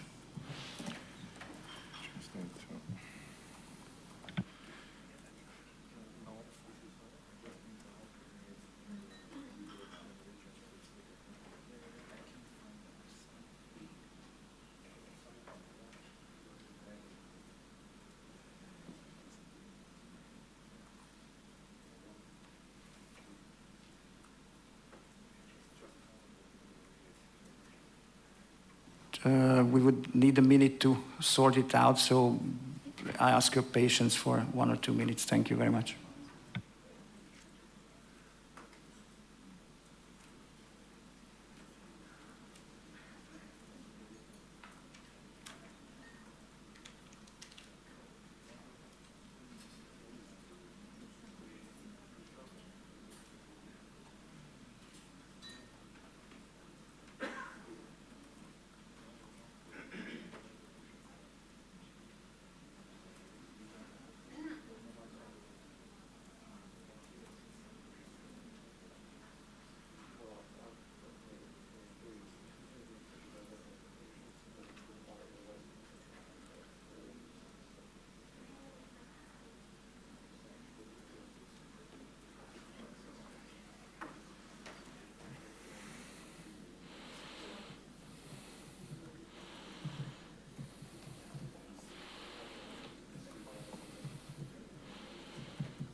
So, thank you for your patience.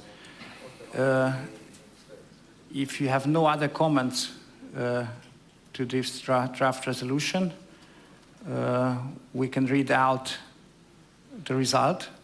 Thank you for your nominations. So for Europe and Central Asia, the United Kingdom remains the member of a standing committee with Luxembourg as alternate. And the other Europe and Central Asia member will remain Ukraine with Moldova, Republic of Moldova as an alternate. For the Middle East and Northern Africa, Morocco remains the member with the alternate, with Lebanon as alternate. And for the other regions, for Western and Central Africa, Côte d'Ivoire will be the member of the Standing Committee with the Central African Republic as alternate. And for Eastern and Southern Africa, South Africa as a member with Ethiopia as an alternate. Thank you for your nominations, and I ask parties if you agree with this draft resolution. I see no objections, so it's been adopted and closed. Thank you very much.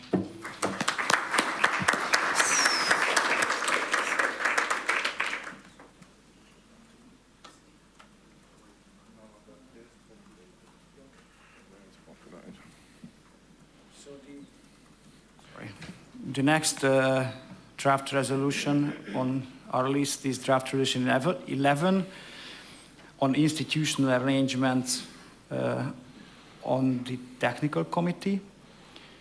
I open the floor for any comments from parties.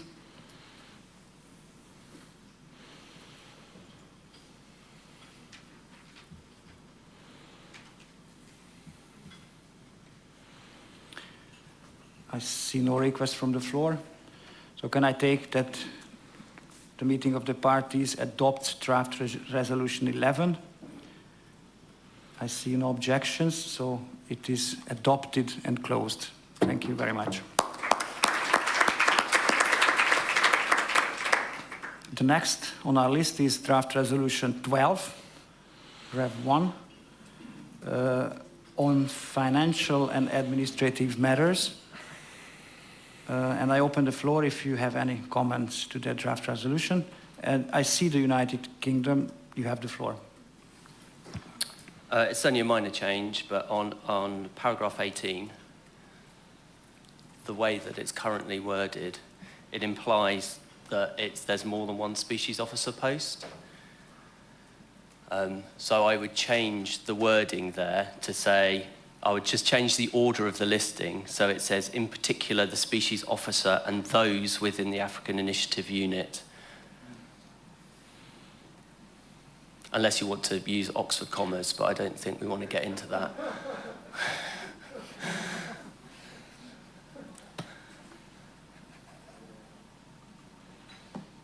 And those rather than the ones, because it's just better, reads better. Can you confirm that the wording is the one you proposed? Sorry, there is one. Change the ones to those.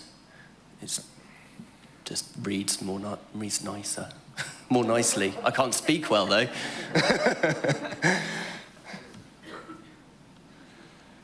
Thank you. Thank you very much.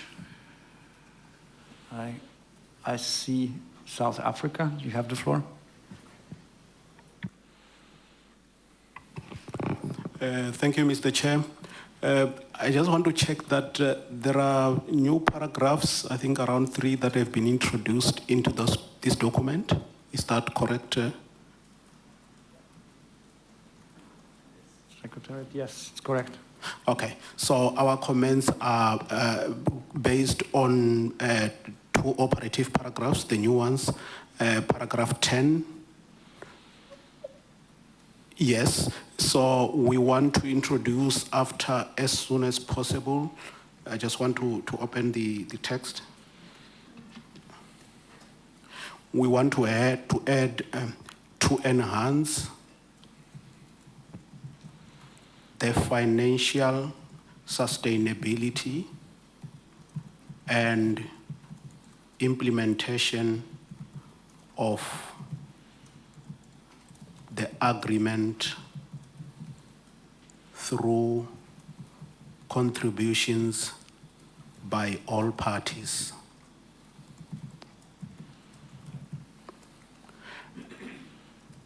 Thank you. And the next paragraph, after contributions at the end, we want to add and to report back to MOP9 on activities undertaken and results achieved. Thank you very much. Thank you, South Africa. The Czech Republic asked for the floor.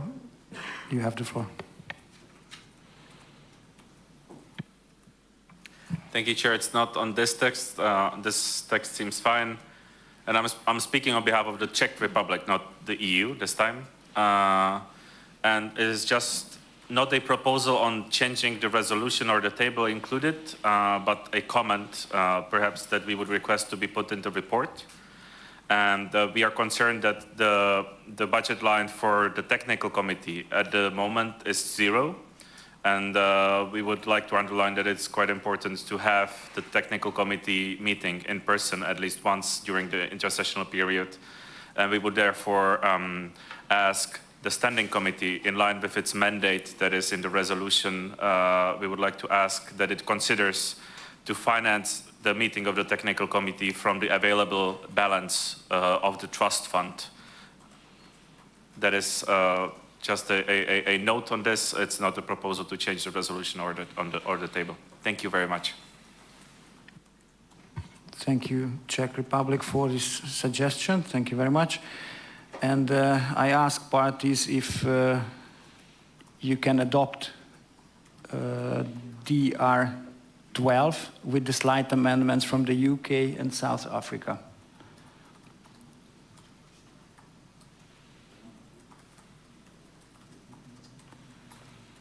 I see no flags raised, so I take that draft resolution 12, Rev 1, with the amendments of the United Kingdom and South Africa is adopted and closed. Thank you.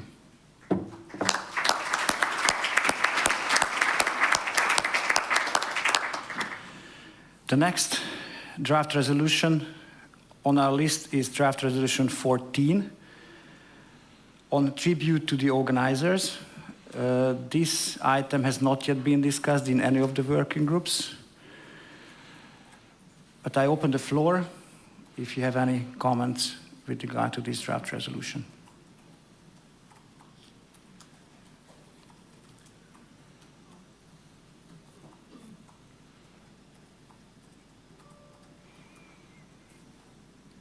I see no request for the floor, so can I take that the meeting of the parties adopts draft resolution 14 as it is?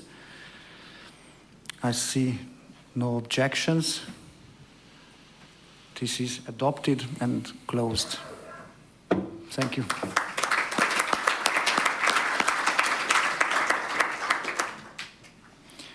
The next is draft resolution 15, Rev 1, on international synergies in addressing causes of waterbird mortality. And I open the floor if you have any comments with regard to this draft resolution. I see the United Kingdom, followed by the European Union. Thank you, Chair.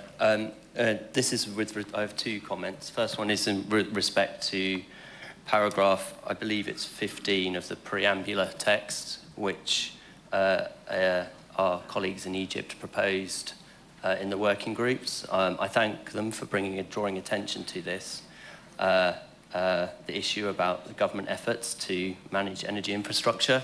I would just also note that it stretches beyond just those governments in the Middle East and Egypt, so I'd like to generalize the text slightly. So, reading through from where it says, I would delete the Middle East countries and Egypt and replace that with governments.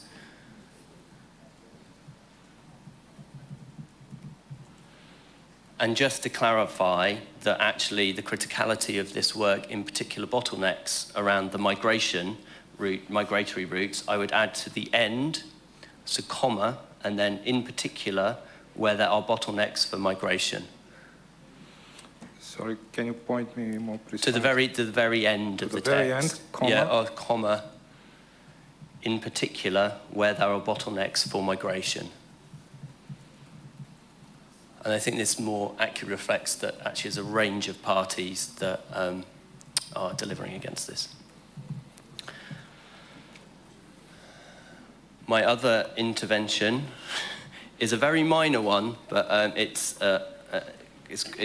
yes, it's minor, but it's important because it does change the meaning slightly. So if we go all the way down to operative paragraph 9 associated with drought,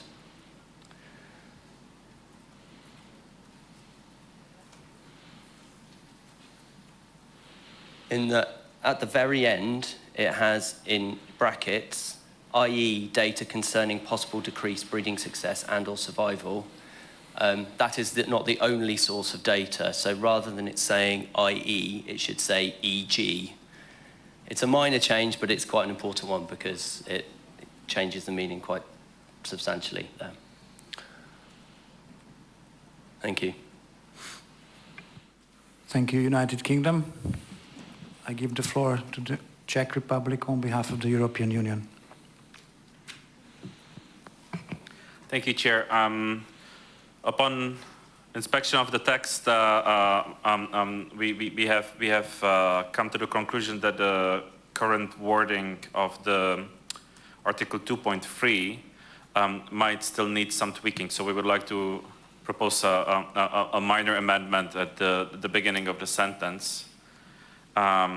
We would like to, after where, we would like to add adverse. Then we would like to delete important. And then waterbird, we would put waterbirds. And we would like to delete habitats. And instead of unavoidable, we would like to put likely. We believe that it reads better this way, and I hope it will be fine with other parties as well. Thank you very much. And yeah, and just put the comma after likely. Thank you very much. Thank you, Czech Republic. Are there any comments? I see South Africa. You have the floor.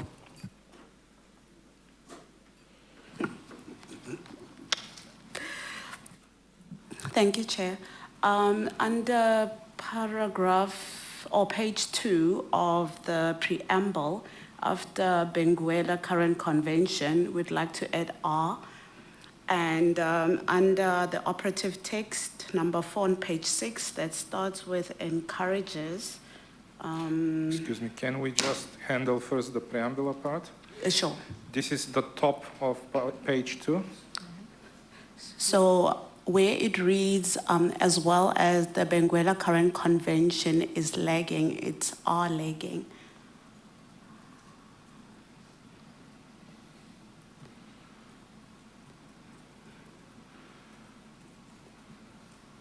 Thank you. And under operative text 4, that starts with encourages. In the operative part, on which page?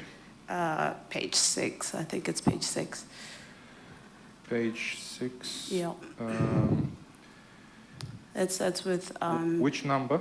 4. That starts with yes, encourages parties to coordinate and across government. So where it reads at the bottom, we say especially giving priority to surveillance and rapid testing for HPAI of sick and dead birds, because in some seabirds we found that testing can be done when birds are showing symptoms of AI. That will be all. Thank you. Thank you, South Africa. Are there any more comments from the floor? I see no other comments, no requests for the floor.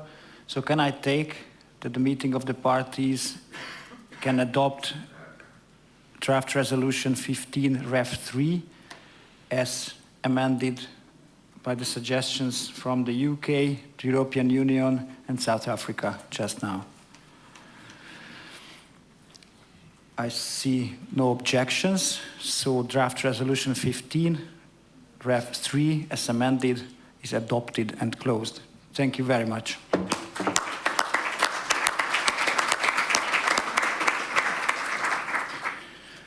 And we arrived at the last draft resolution on this agenda item, which is draft resolution 16 Rev 1 on ecotourism and waterborne conservation. And I open the floor if there are any comments with regard to this draft resolution.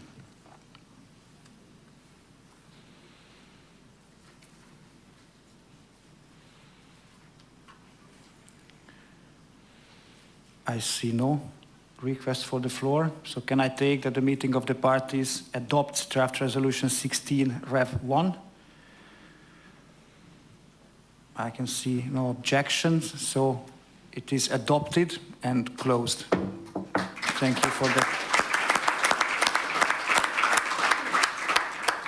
And with this, we adopted all draft resolutions except one, which will be taken up in the under the next agenda item.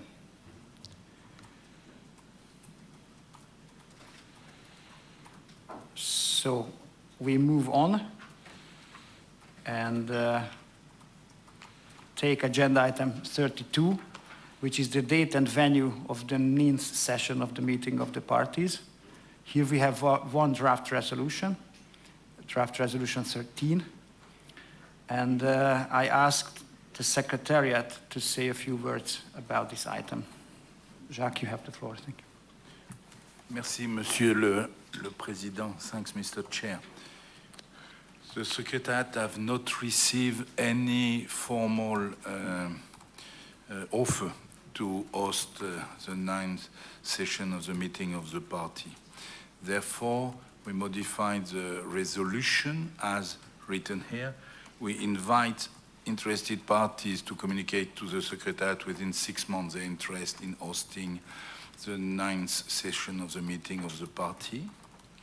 And it will not be in the resolution, but be sure that we will work closely with you to see if a MOP could be organized in your country. We will give you finance estimation, templates of host country agreement, and so on. So don't hesitate to contact the Secretariat or to contact me, and we'll give you all the information for you to take an informed decision before eventually confirming your interest.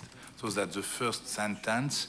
And then the second one, is to request the Standing Committee to decide on behalf of the meeting of the parties the venue of the 8th session of the meeting of the party, taking into account expressions of interest received from the party. So it's a usual wording when, unfortunately, we don't have such an invitation during the MOP.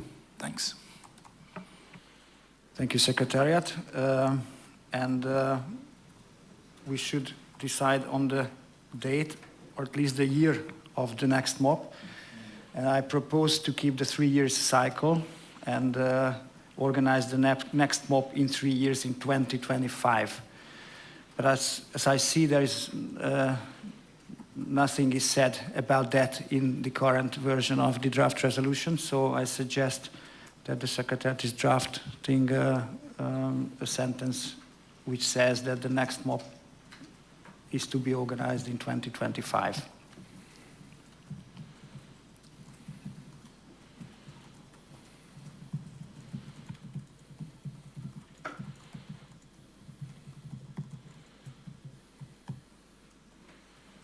Thank you very much. Thank you very much. Thanks. So with this, I open the floor. If you have any comments, or maybe offers for hosting the next MOP. I see no request for the floor. Can I take that the meeting of the parties adopts draft resolution 13 with the amendments just read, included by the Secretariat in the document? I see no objections, so it is adopted and closed. Thank you very much.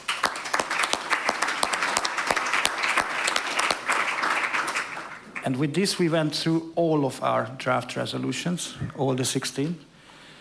And we have still time until the lunch break, so I suggest to move on and take the next agenda item, which is the adoption of the report of the meeting.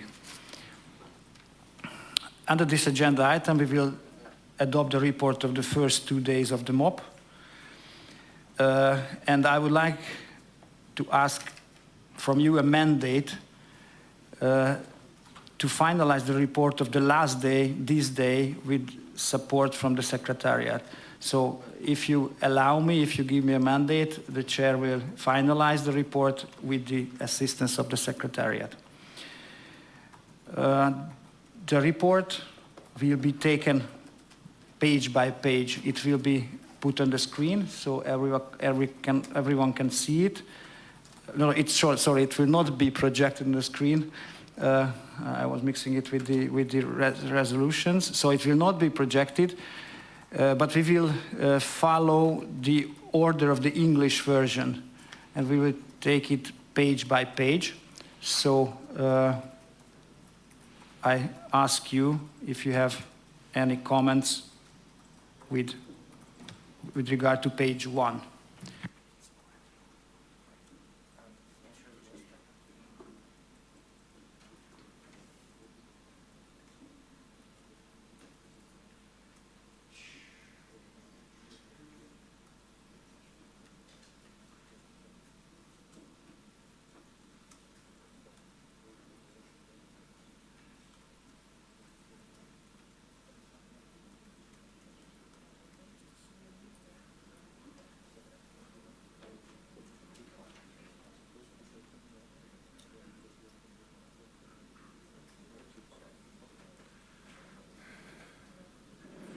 Thank you for your patience. So we will have 3 documents here. One is the report of the first day plenary. Another is about the work of the technical and scientific working group. And the third one is on the administrative and financial working group. So I will start with the report on the first day plenary. And I ask you if you have any comments with regard to the first page of that report, according to the English version.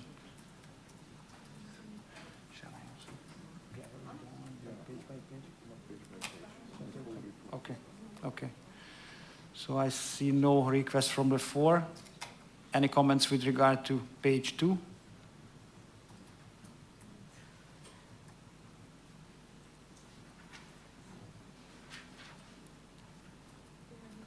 No, I see no request from the floor. Any comments with regard to page 3?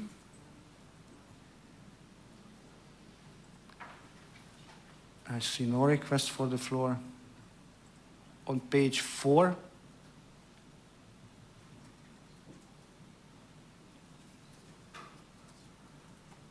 I see no flags raised.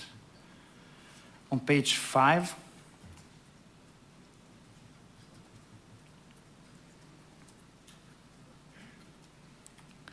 I see no requests for the floor. Page 6.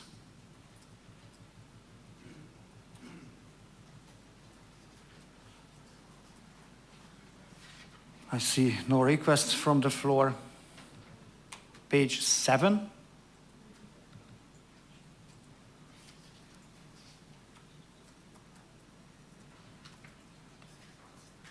I can see no hands raised. So, any comments on page 8?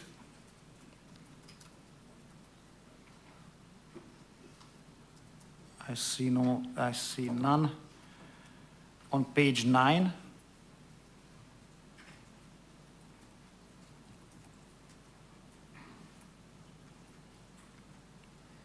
no request from the floor. Any comments on page 10?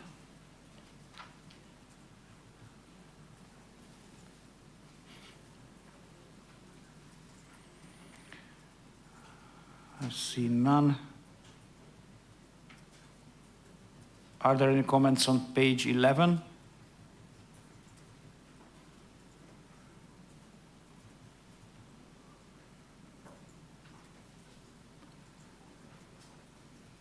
I see no flags asking for the floor. And finally, on page 12, are there any comments on page 12?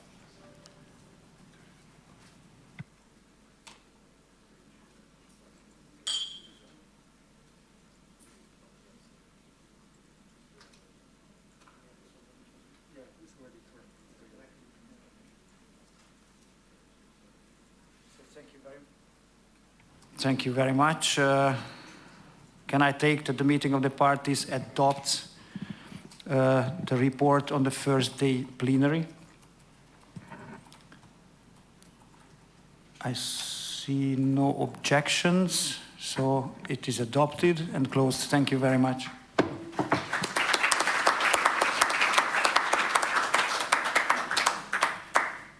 Now I move on the report of Working Group 1. And again, I will take it page by page according to the English version. So please raise if you have any comments with regard to page 1. I see the Czech Republic on behalf of the European Union. Thank you, Chair. This is just a factual correction on the paragraph or points 3 and 9 for the draft resolution 1 and draft resolution 2. The European Commission was speaking on behalf of the EU and its member states, not the Czech Republic. So we would like to just correct this. Thank you. Thank you very much. It will be corrected. Are there any comments on page 2?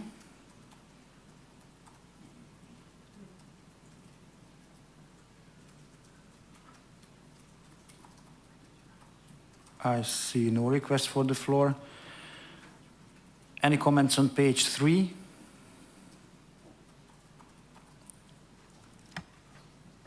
The Czech Republic on behalf of the EU. Thank you. I hope it's page 3 because it's not, the pages are not numbered, but it's the point 30. Yeah, it's on that page.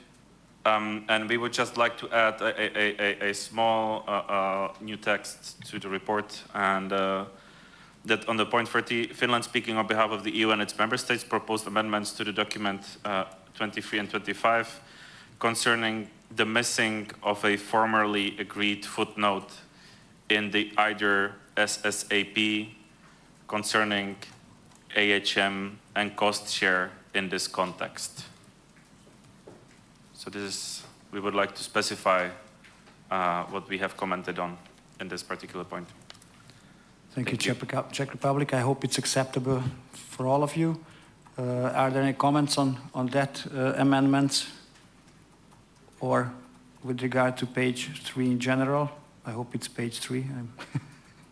I get lost. I see no request for the floor. So I move forward to page 4. Are there any comments with regard to page 4?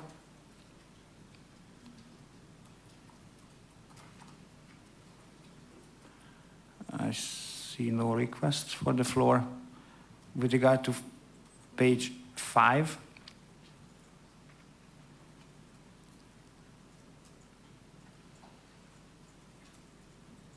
I see none. On page 6,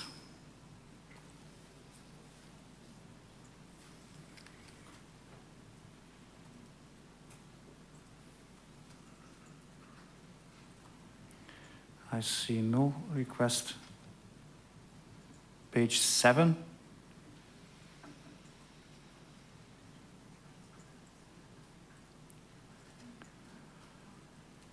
I see no request for the floor.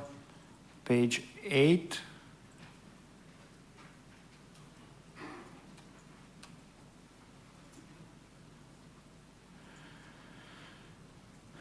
There is no request for the floor. Page number 9.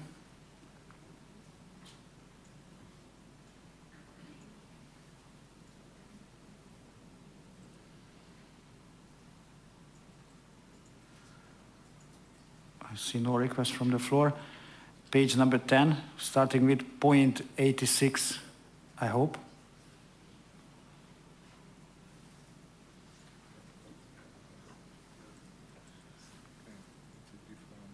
Because there's no number. Okay.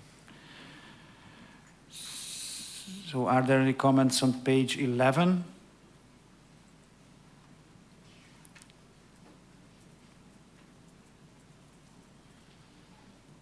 Doesn't seem to be the case. On page 12,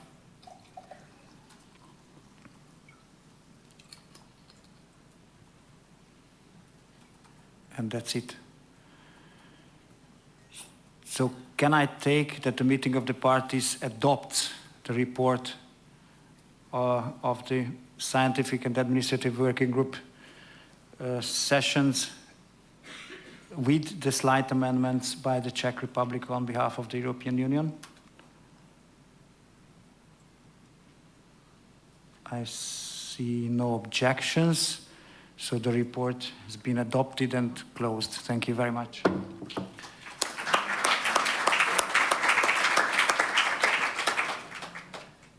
And we move forward to the third report. This is the draft report on the sessions of the meeting of the parties, Financial and Administrative Working Group 2. And again, I will go page by page and according to the English version. So if you have any comments, please raise it. So with regard to page 1, are there any comments with regard to page 1?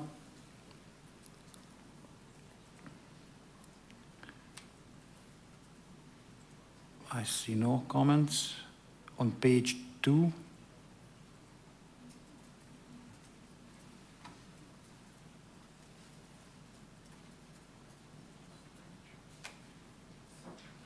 I see no request for the floor. On page 3,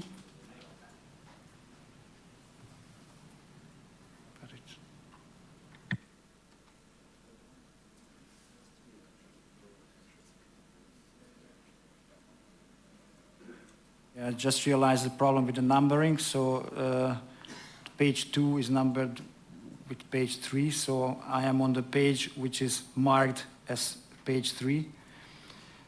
But it seems that there are no comments on that. So we can move forward to page number 4. Are there any comments with page 4? On page 4? I see no requests from the floor. Are there any comments with regard to page 5 of the report?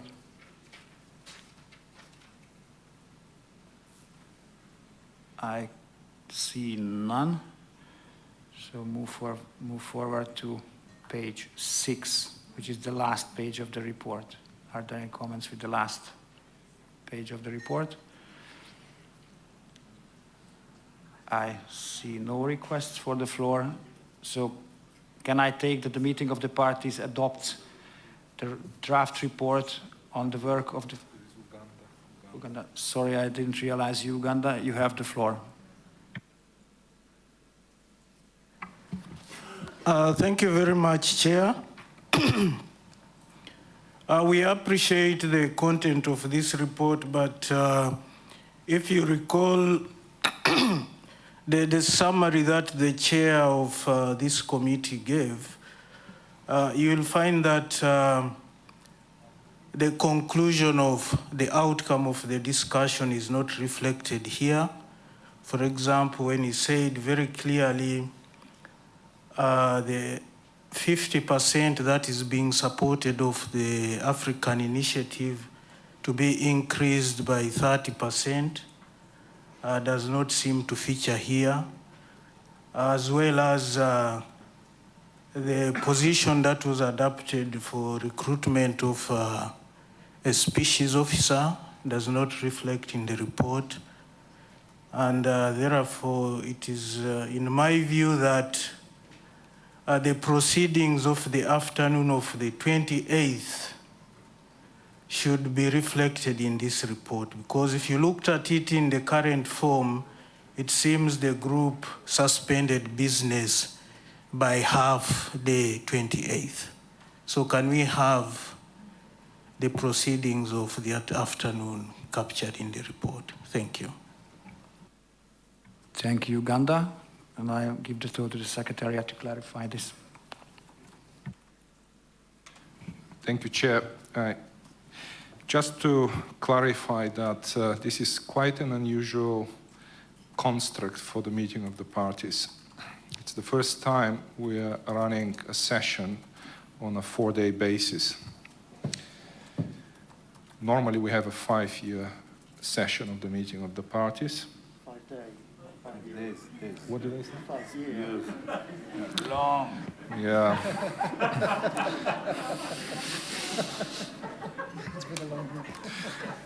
Apologies.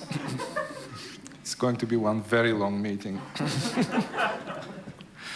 Nobody will come to the next one. So on a 5-day basis, and because we had to change the format, we also had to adapt the reporting.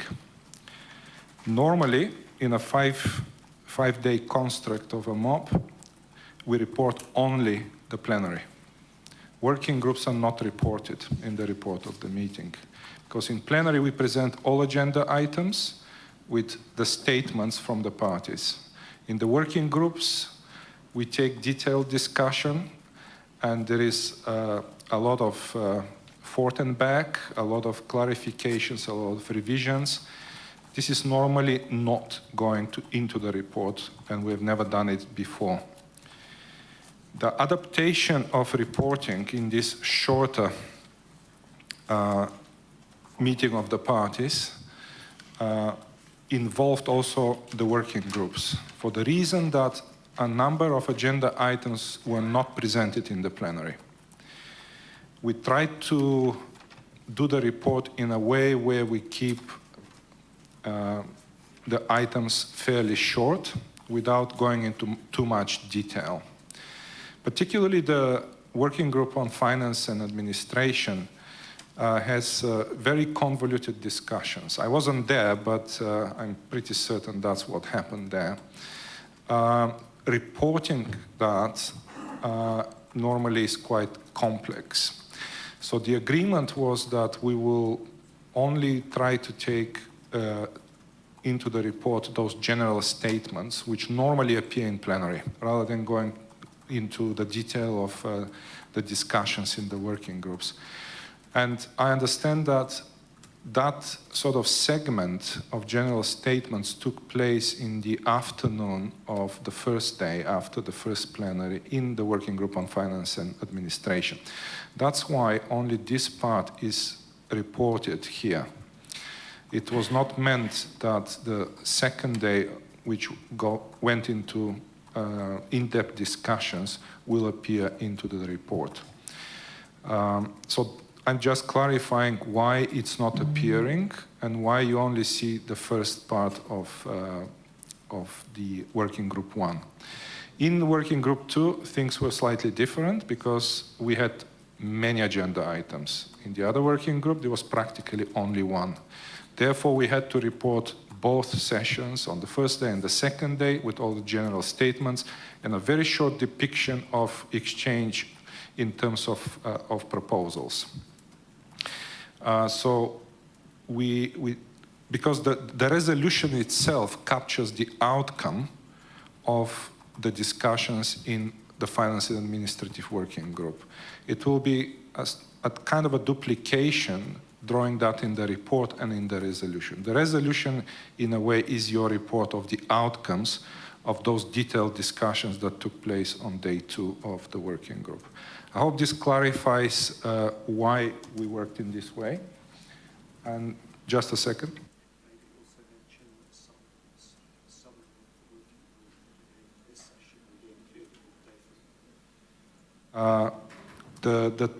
The report writer actually reminded me that, in fact, the summary of the working group that Simon gave this morning, the chair of the working group, will go verbatim into the report of today.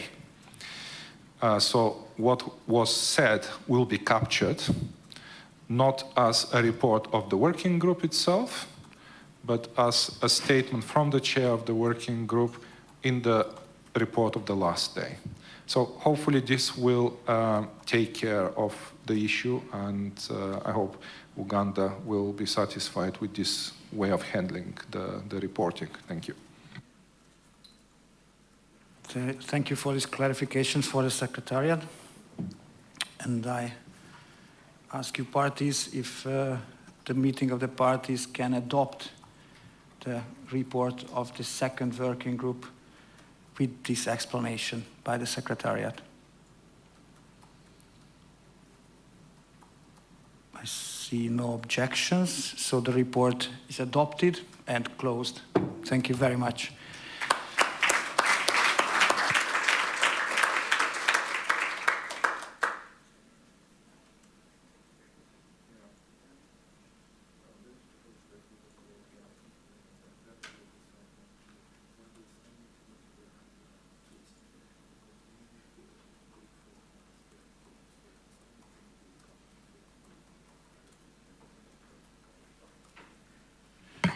So thank you for your patience. Let's turn to our next agenda item, which is agenda item 34, any other business. And at the beginning of the meeting, the BirdLife International announced that he is intending to present the State of the World's Bird 2022 edition to us. So I give the floor to the BirdLife International to introduce the agenda item. Many thanks, Chair. Earlier this week, BirdLife International launched the 5th edition of its flagship State of the World's Birds report. The report summarizes what birds, as barometers for planetary health, can tell us about the state of nature, the pressures upon it, and the solutions in place and needed. The data paint the most concerning picture yet of the future of avian species and, by extension, all life on Earth. Nearly half of all bird species are in decline, with more than 1 in 8 at risk of extinction. The pressures causing these declines are well understood, and the vast majority are driven by human actions. The report profiles, for example, the threat to African Eurasian migratory water birds from climate change, with 18% of dispersive species in the Afrotropical realm predicted to experience a net range loss of over 30% by 2050, including species such as the white-winged flufftail. The challenges to conservation are escalating and time is running out. The coming years will be the critical decade to act. Fortunately, birds also tell us what actions are needed to help nature to recover and show us that conservation action works. The report details many examples of species being saved from extinction, populations recovering, threats managed, and ecosystems restored. All that is needed is the political will and financial commitment to implement the solutions at scale and pace. And of course, AEWA and all your hard work here this week helps deliver those solutions, but only if we all go back home and take practical action to make sure the fine words agreed here are actually turned into birds.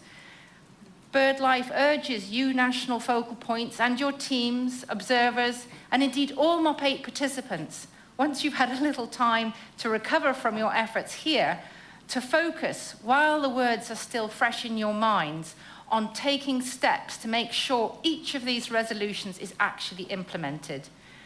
That means working with government colleagues at national and local level with responsibility for on-the-ground protection, management, and restoration of water birds and wetlands, and other stakeholders, to ensure they are aware of the commitments that have been made this week in Budapest and have a plan to implement them.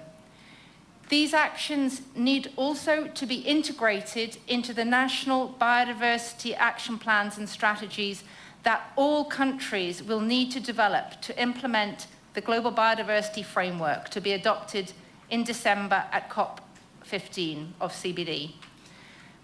The BirdLife Partnership is here to support you in this delivery. Please don't hesitate to call on us. Our State of the World's Birds report is available to read now on the BirdLife website in English, French, and Spanish, to which you can find a link in the AEWA MOP8 press release. Thanks, Florian. And I have this one last French language copy here with me today, if anybody would like it. Thank you very much.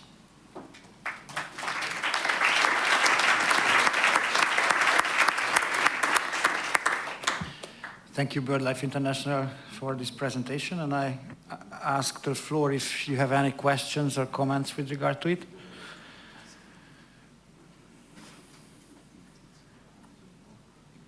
I see no request for the floor. So thank you very much. And with this, we closed the second last agenda item, any other business. And now comes the final agenda item, which is the closure of the meeting. And I would like to open the floor for closing statements, first for parties and or regions, represented by parties, observers, then to the Executive Secretary, and then I will close the meeting. So first, I would like to ask parties or regions to give their final closing statements. I see the European Union. You have the floor. Thank you, Chair. Mr. Chairman, distinguished delegates, ladies and gentlemen, the European Commission has the honor to speak on behalf of the European Union and its member states. We wish to express our gratitude to the government of Hungary for their excellent hosting of this meeting in the wonderful city of Budapest. Meeting with the AEWA family members in a face-to-face format was long overdue, so thank you again very much for making this a reality. At the start of the meeting, looking at the tight schedule, we knew it will be a challenging one, so to the chairs, the vice chairs of the meeting and of the working groups, and to the whole AEWA Secretariat, we address a sincere thank you for all your efforts, dedication, and hard work. They were key for making this meeting a success. We are content to note the implementation of the AEWA strategic plan and the plan for Africa have kicked off after MOP7. Nevertheless, we remain worried and want to stress again that the overall strategic plan implementation is assessed as limited, and waterbird status has actually deteriorated compared to the 2018 baseline. Challenges clearly remain, if not increase. We all need to speed up efforts in our respective positions and functions to help catch up on the delays accumulated in reaching the targets we have set for ourselves in those plans. We also underline the importance of cooperation with other conventions, in particular the Ramsar Convention on Wetlands. One of our key tasks at this MOP was strengthening the capacity of the Secretariat to promote the implementation of the agreement.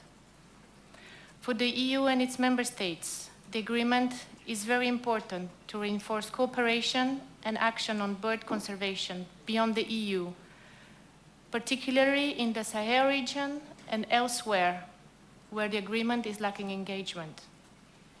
The budget increase agreed at this MOP, although limited, is very welcome, and we are certain it will enhance the implementation of the Plan of Action for Africa and the implementation of the Species Action Plans, both being core delivery mechanisms of the agreement. The EU and its member states stand ready to contribute and call on all parties to support this core budget increase with voluntary contributions.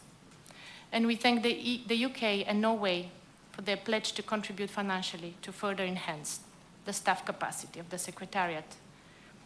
We remain committed to supporting and cooperating with AEWA and are particularly keen on seeing further action to strengthen the agreement flyway site network.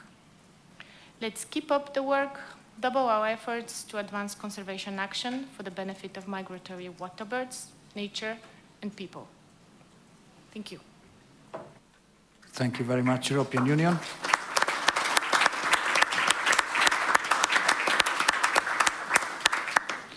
And I give the floor to Eswatini. Thank you, Mr. President, Secretariat, delegates, and everyone. I'm taking the floor to represent the statement on behalf of the African contracting parties to AEWA. Eswatini is taking the floor. The African contracting parties would like to express their gratitude to the government of Hungary for the generous and successful hosting of the 8th session of the meeting of the parties for AEWA, with all the provided services and facilities that made it possible to meet in person after a long time of being locked down due to the COVID-19 pandemic. This session has enabled us to engage and discuss very important issues actively and effectively. We would like also to thank the chairs and the vice chairs of the 2 sessional working groups, the AEWA Secretariat, all parties, non-party range states, and other implementing partners for their undertaken hard work and efforts that made this AEWA MOP8 session a success. Mr. President, this meeting was held at just the right time before the UNFCCC COP27 that will take place in Africa and will be hosted by Egypt in November. The Ramsar COP14 that will take place in a hybrid format in Wuhan, China, and Geneva, Switzerland in November as well, and the CBD COP15 that will take place in December in Montreal, Canada, ahead of the CMS COP14 due to take place in Uzbekistan in October 2023. Therefore, Africa calls upon all the AEWA parties, the Secretariat, and everyone attending to this meeting to carry forward the MOP8 resolutions to this important conference of parties to ensure that the AEWA interests, targets, and goals are carefully mainstreamed within the UN conventions on biological diversity, climate change, CMS, Ramsar, and all other related ones with linkages to AEWA.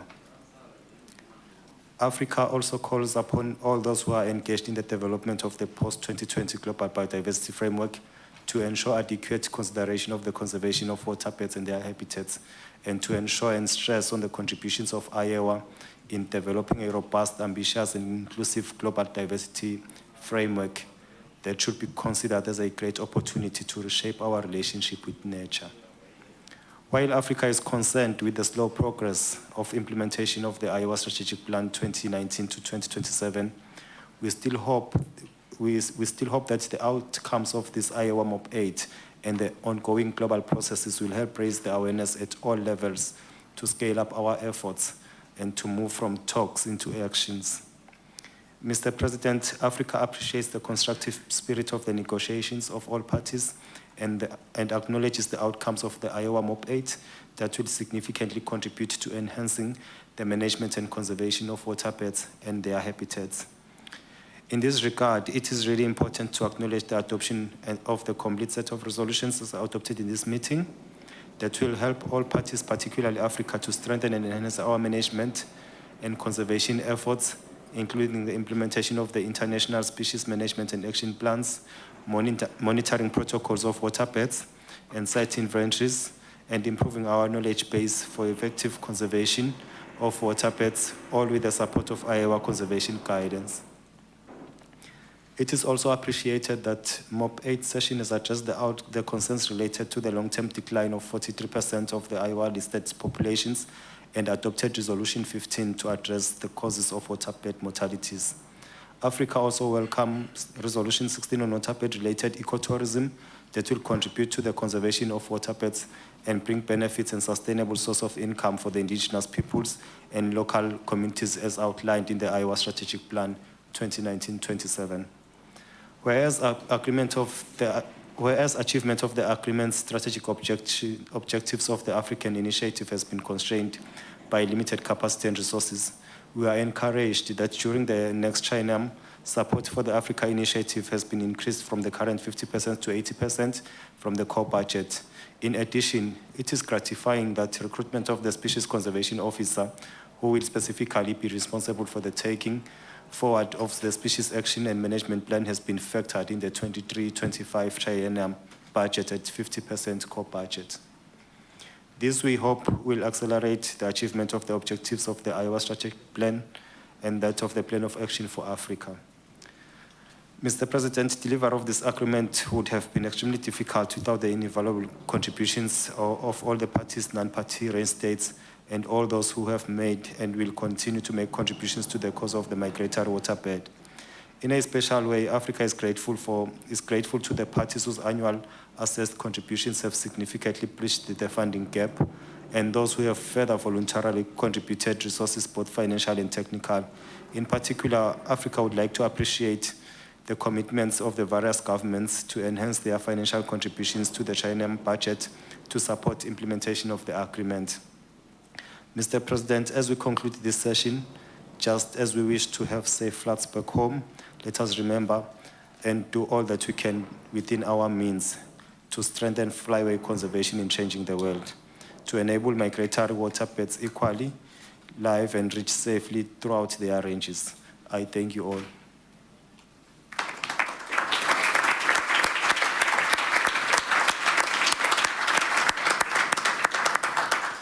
Any other parties who wish to make a closing statement? I see no request for the floor. Any observers? I see, cannot read. I see Wetlands International. Szabolcs, you have the floor. Thank you very much, Levente, Mr. Chairman. I would like to reiterate the thanks to Hungary, my home country. Your performance really made me proud. I also would like to reiterate the thanks to the chairs, vice chairs of the working groups. I also would like to add a thank to my colleagues in the AEWA Technical Committee who have worked together with the Secretariat in the previous 4 years, preparing a lot of the agenda points, what you have discussed and adopted during this meeting of the parties. We are very glad that you have adopted the documents Wetlands International and its partners in the Africa-Eurasian Waterbird Monitoring Partnership have contributed to, and we would like to offer our assistance to the implementation of the resolutions, in particular to the resolutions that relates to waterbird monitoring, the nomination of AEWA Flyway, the nomination and monitoring of AEWA Flyway site networks, setting up monitoring networks. On behalf of Wetlands International, we would like to express our commitment to follow up on the climate resilient flyway project and help contracting parties in addressing the problem of climate change and designing adaptation measures. And also, in the running up to the CBD COP, I would like to draw your attention that Wetlands International is pushing for a strengthened specific target focusing on wetlands, and I would like to ask for your support to achieve this. That would help achieving also AEWA's and the Ramsar Convention's objectives. Thank you very much.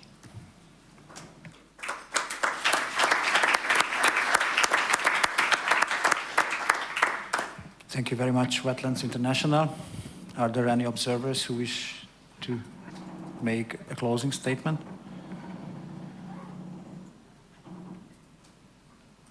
I see no requests for the floor, so I turn to the Executive Secretary to make his closing remarks. Executive Secretary, you have the floor.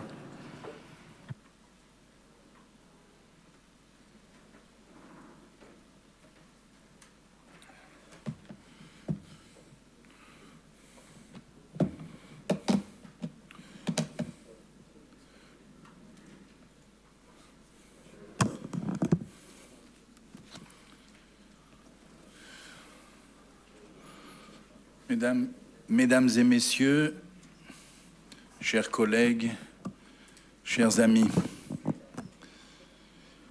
je voudrais tout d'abord exprimer mes plus sincères remerciements à nos hôtes, le gouvernement de la Hongrie et ses différents ministères, le ministère de l'Agriculture, le ministère de la Technologie et de l'Innovation, et le ministère des Affaires étrangères qui nous a aidés à obtenir les visas nécessaires de nos délégués qui en avaient besoin.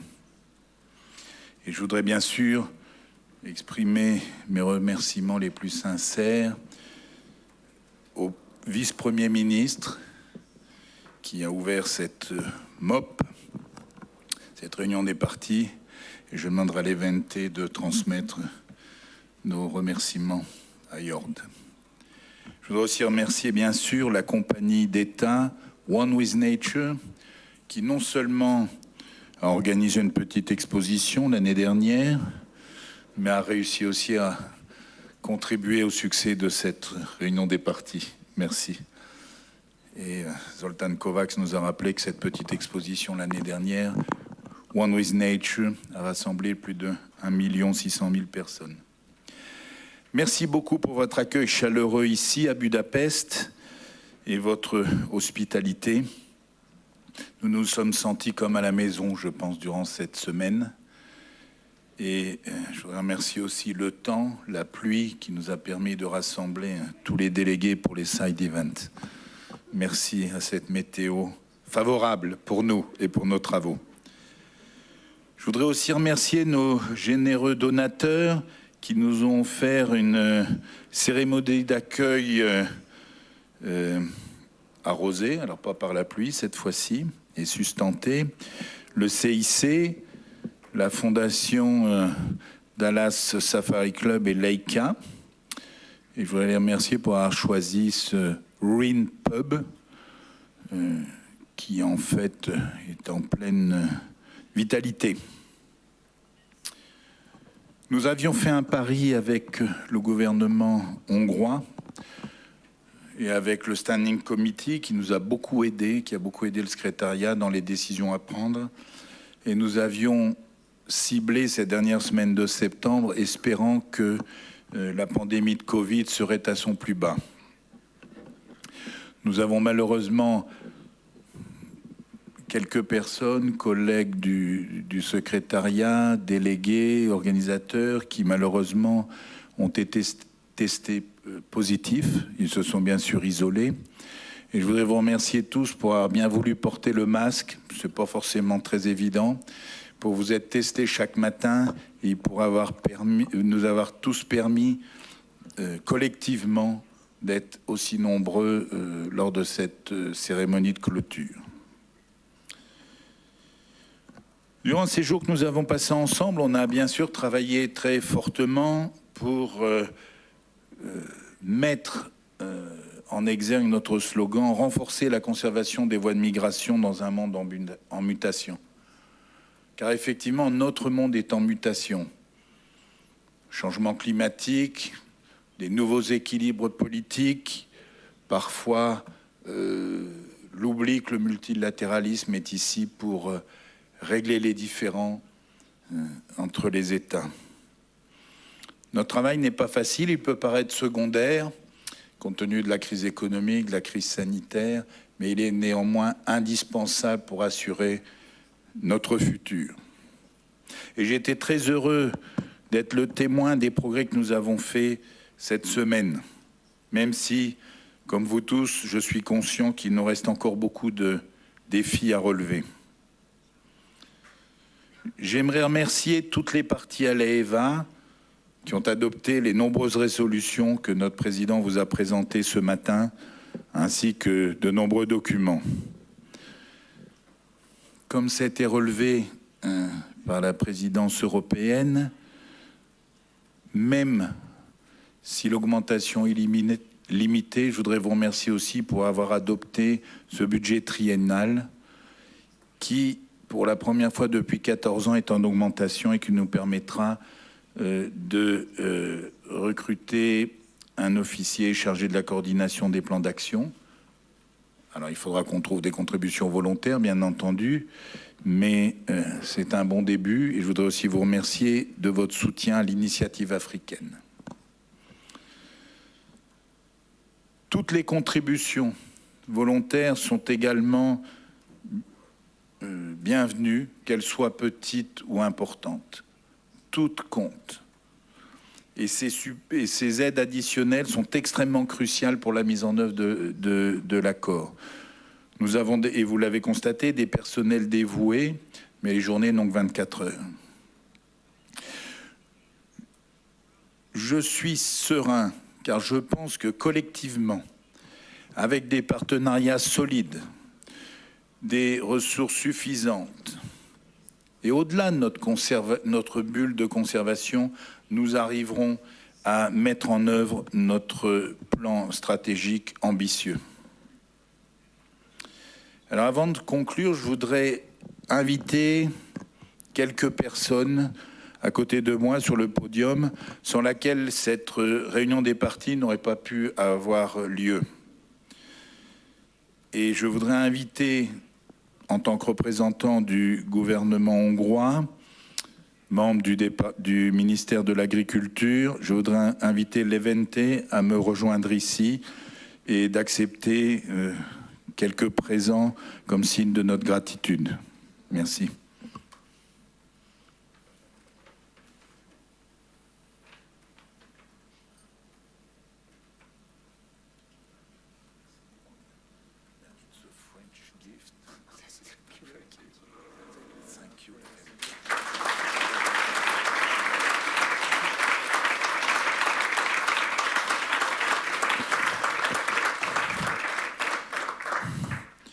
J'ai eu grand plaisir à travailler avec l'Evente pour préparer cette réunion durant les derniers mois. Je voudrais maintenant inviter notre vice-président d'Afrique du Sud et hôte de la précédente MOP. Je voudrais appeler Flora et Umbu au podium à mes côtés pour recevoir un petit cadeau. Je vous remercie.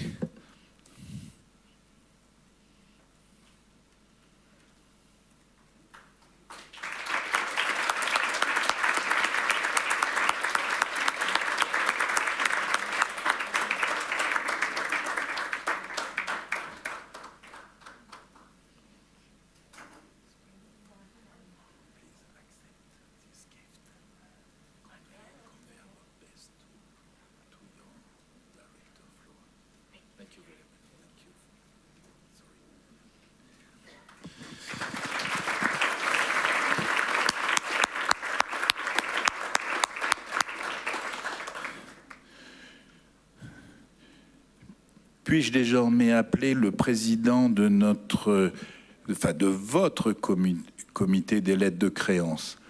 Ce n'est pas le poste le plus en vue, mais ce n'est pas non plus le plus facile. Et je voudrais appeler Wojciech de la République tchèque à me rejoindre s'il est dans la salle. Wojciech is not there? Yeah, please. Okay. Sorry.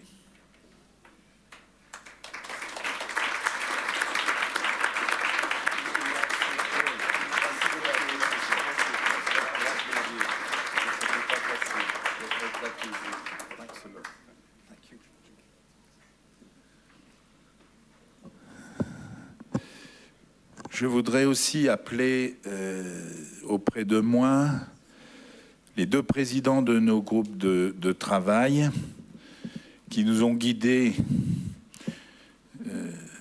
mardi soir et mercredi pour réviser et préparer l'adoption de nos résolutions.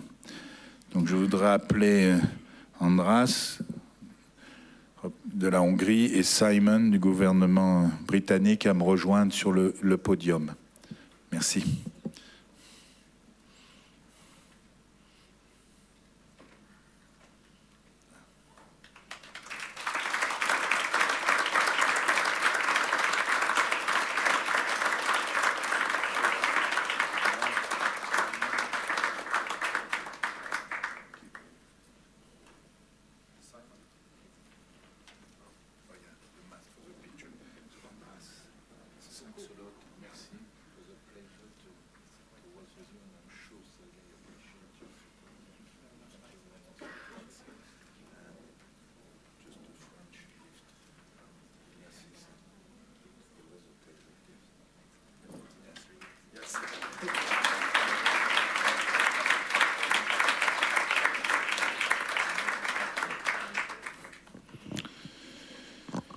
Je ne voudrais pas poursuivre plus longtemps cette cérémonie, mais je souhaiterais que nous puissions applaudir nos interprètes fantastiques qui ont accepté de déborder parfois de leur créneau, nos traducteurs qui ont travaillé cette nuit pour que vous puissiez aussi avoir le rapport de la réunion dans les 2 langues, nos rapporteurs, en anglais on a coutume de dire que c'est le team des teams, l'équipe des teams, parce qu'ils portent tous les 2 le même prénom. Ça n'a pas été facile pour nous tous les jours.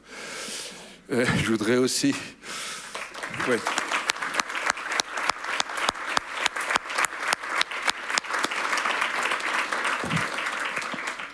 Je voudrais aussi remercier tout le personnel local qui a été mis à notre disposition par les ministères, par le CIC.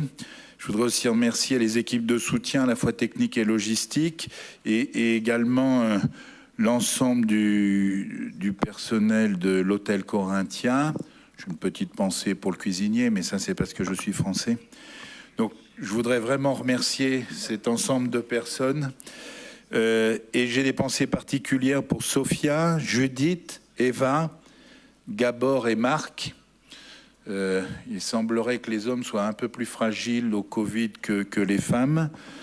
Gabor et Marc ne peuvent pas être parmi nous parce qu'ils doivent s'isoler, mais je peux vous assurer que sans leur soutien, sans le travail journalier que nous avons fait depuis ces 7 dernières semaines, lorsque le gouvernement hongrois a accepté de renouveler son offre d'accueillir la réunion des partis dans un nouveau lieu, ici au Corinthia Hotel, nous avons été journellement, pas seulement dans la journée, tard le soir, en contact avec ces différentes personnes. Je pense qu'avec le marathon que nous avons couru ces 7 dernières semaines, ils peuvent aussi courir le marathon de Budapest qui aura lieu le 8 octobre, donc la semaine prochaine. Mais j'espère aussi qu'ils célébreront la journée mondiale des oiseaux migrateurs qui aura lieu le même jour. Donc je vous propose de les applaudir tous chaleureusement.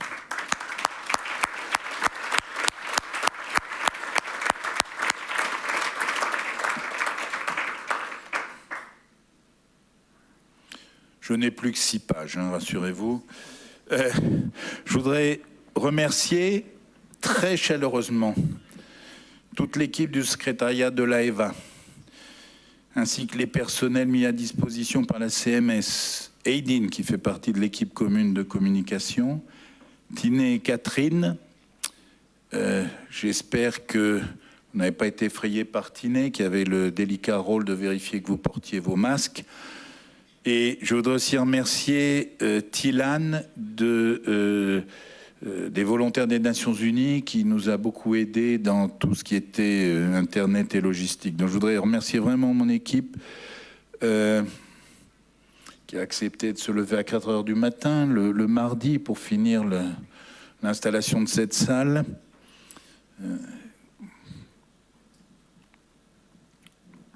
C'est vraiment un plaisir.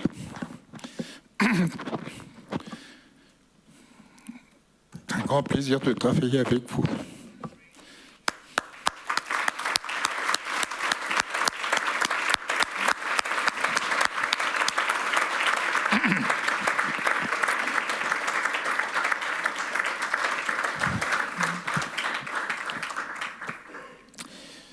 Je voudrais aussi que mes derniers mots de gratitude soient dirigés vers vous tous, délégués, observateurs, chers amis, pour vos contributions positives, constructives et cet esprit qui nous amène tous.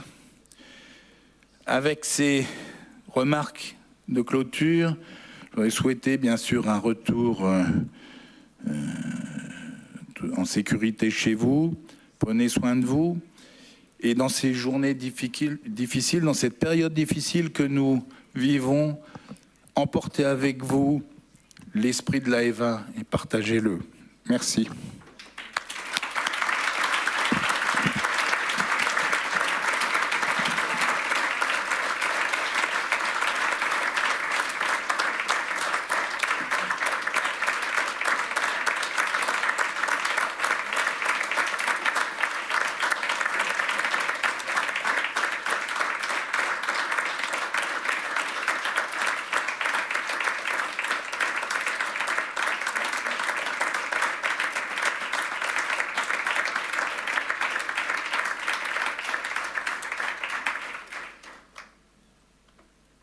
Thank you very much for your nice words. And from the Hungarian side, I would say that it's been a pleasure to host you in Hungary, all of you, and it was a really good experience for us and for my colleagues to work with you in Hungary. So thank you very much for your cooperation. And before going to the closing of the meeting, I was just announced that CIC prepared a short 1-minute video about our work here in the 8th session of the meeting of the parties. So I would propose to look at that video, and then I will say a few final words and close the meeting.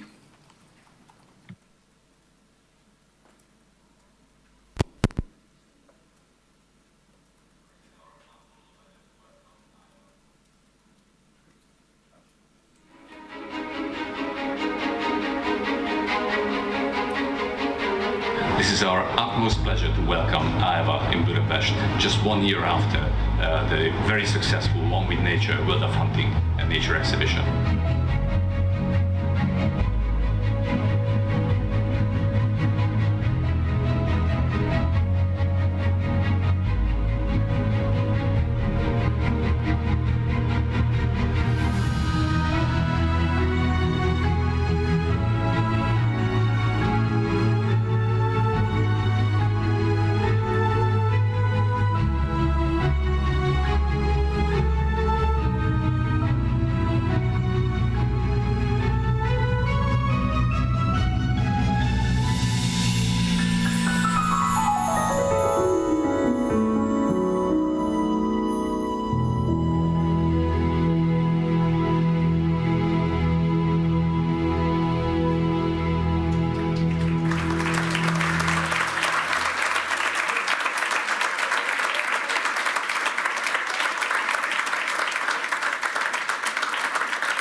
And with this, dear delegates, I'm pleased to announce that we have accomplished our work for the 8th session of the meeting of the parties. Believe or not, we could manage to discuss and adopt all the documents and draft resolutions in a very short period of time. This couldn't have happened without your constructive spirit and good collaboration throughout the meeting. I am grateful that many issues where there were some disagreement between parties could be discussed and resolved on the margins of the meeting or before the meeting.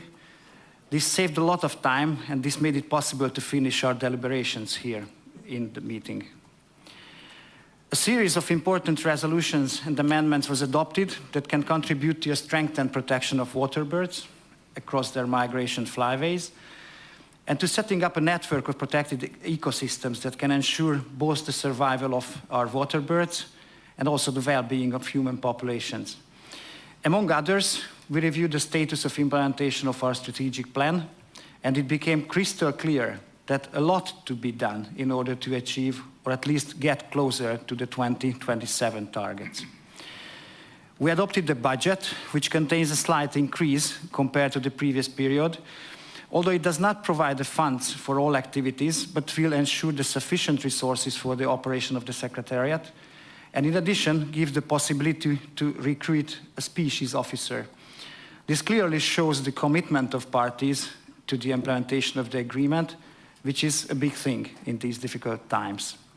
Congratulations for that for all of you. But we should not forget that the real task is just ahead of us, and I encourage all parties and other partners to actively work to implement these decisions. Hungary, as chair of MOP8, look forward to working with you for this in the next triennium.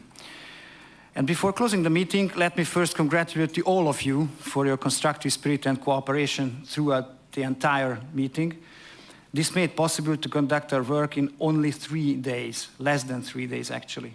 Thank you very much for that. I think you all deserve a round of applause for that.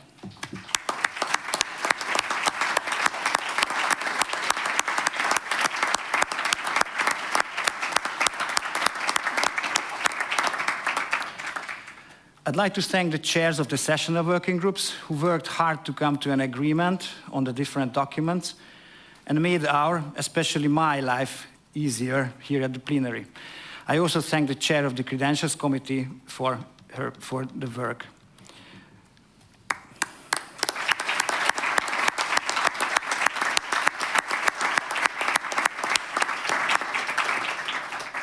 Also a big thank for the interpreters, the translators who did a fantastic job, as well as our report writers who prepared the excellent report we have just adopted.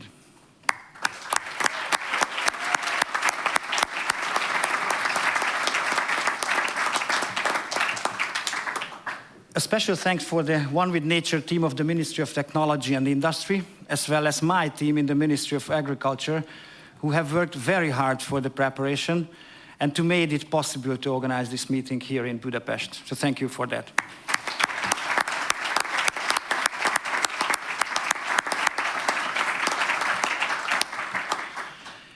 And last but not least, let me thank Jacques, Sergei, and the entire team of the Secretariat for the tremendous work they have done before and throughout the meeting.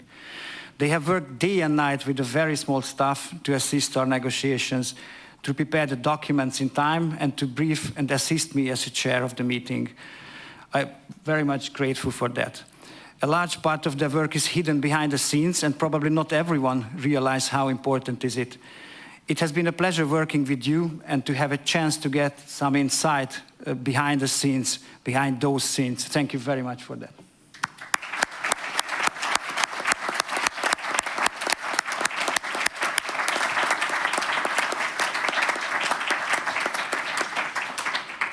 With this, I close the meeting and wish all you a safe travel back to your home countries and much strength and successes in your work for the protection of water birds.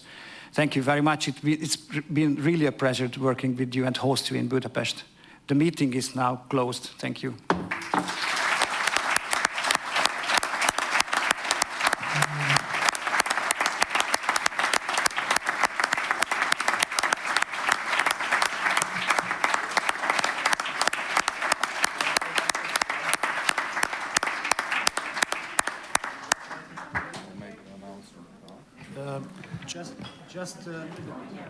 I forgot to mention that the Secretary has some announcement to you before leaving the room. So, Secretary. You're not off the hook yet. The meeting might be over, but you're still here in our possession. So we have a couple of short announcements. First of all, the lunch obviously is served and is waiting for you, so we won't hold you too long. However, the meeting of the Standing Committee will convene at this same room at 2 o'clock. I'm reading out the names of the countries that were just elected in the Standing Committee, so they're aware that they need to be here at 2 o'clock. United Kingdom, Ukraine, Morocco, Côte d'Ivoire, and South Africa. These are the newly elected members of the Standing Committee for the next triennium. We also need the Netherlands as depository in the room. Unfortunately, Hungary, if you want to be on the Standing Committee as a host of the next meeting, you have to invite us again. So for the time being, the committee will be only with 6 members up until we have a host of the next meeting of the parties. So all those 6 countries that I called on, they're expected to be here at 2 o'clock. The meeting is public. Every other delegate is welcome to join as an observer at 2 o'clock. Parties or observers, which are not contracting parties. However, before you go to lunch, I'm sure you're all hungry, we would really like you to join us for a group photo, because it's something that we would like really to capture as a memory and cherish for the future. So please leave all your belongings here and go to the staircase of the hotel, the main staircase, and there you will be arranged for the group photo. Please, all of you go now, then you could come back, take your belongings, and proceed to lunch. Thank you very much. Thank you indeed.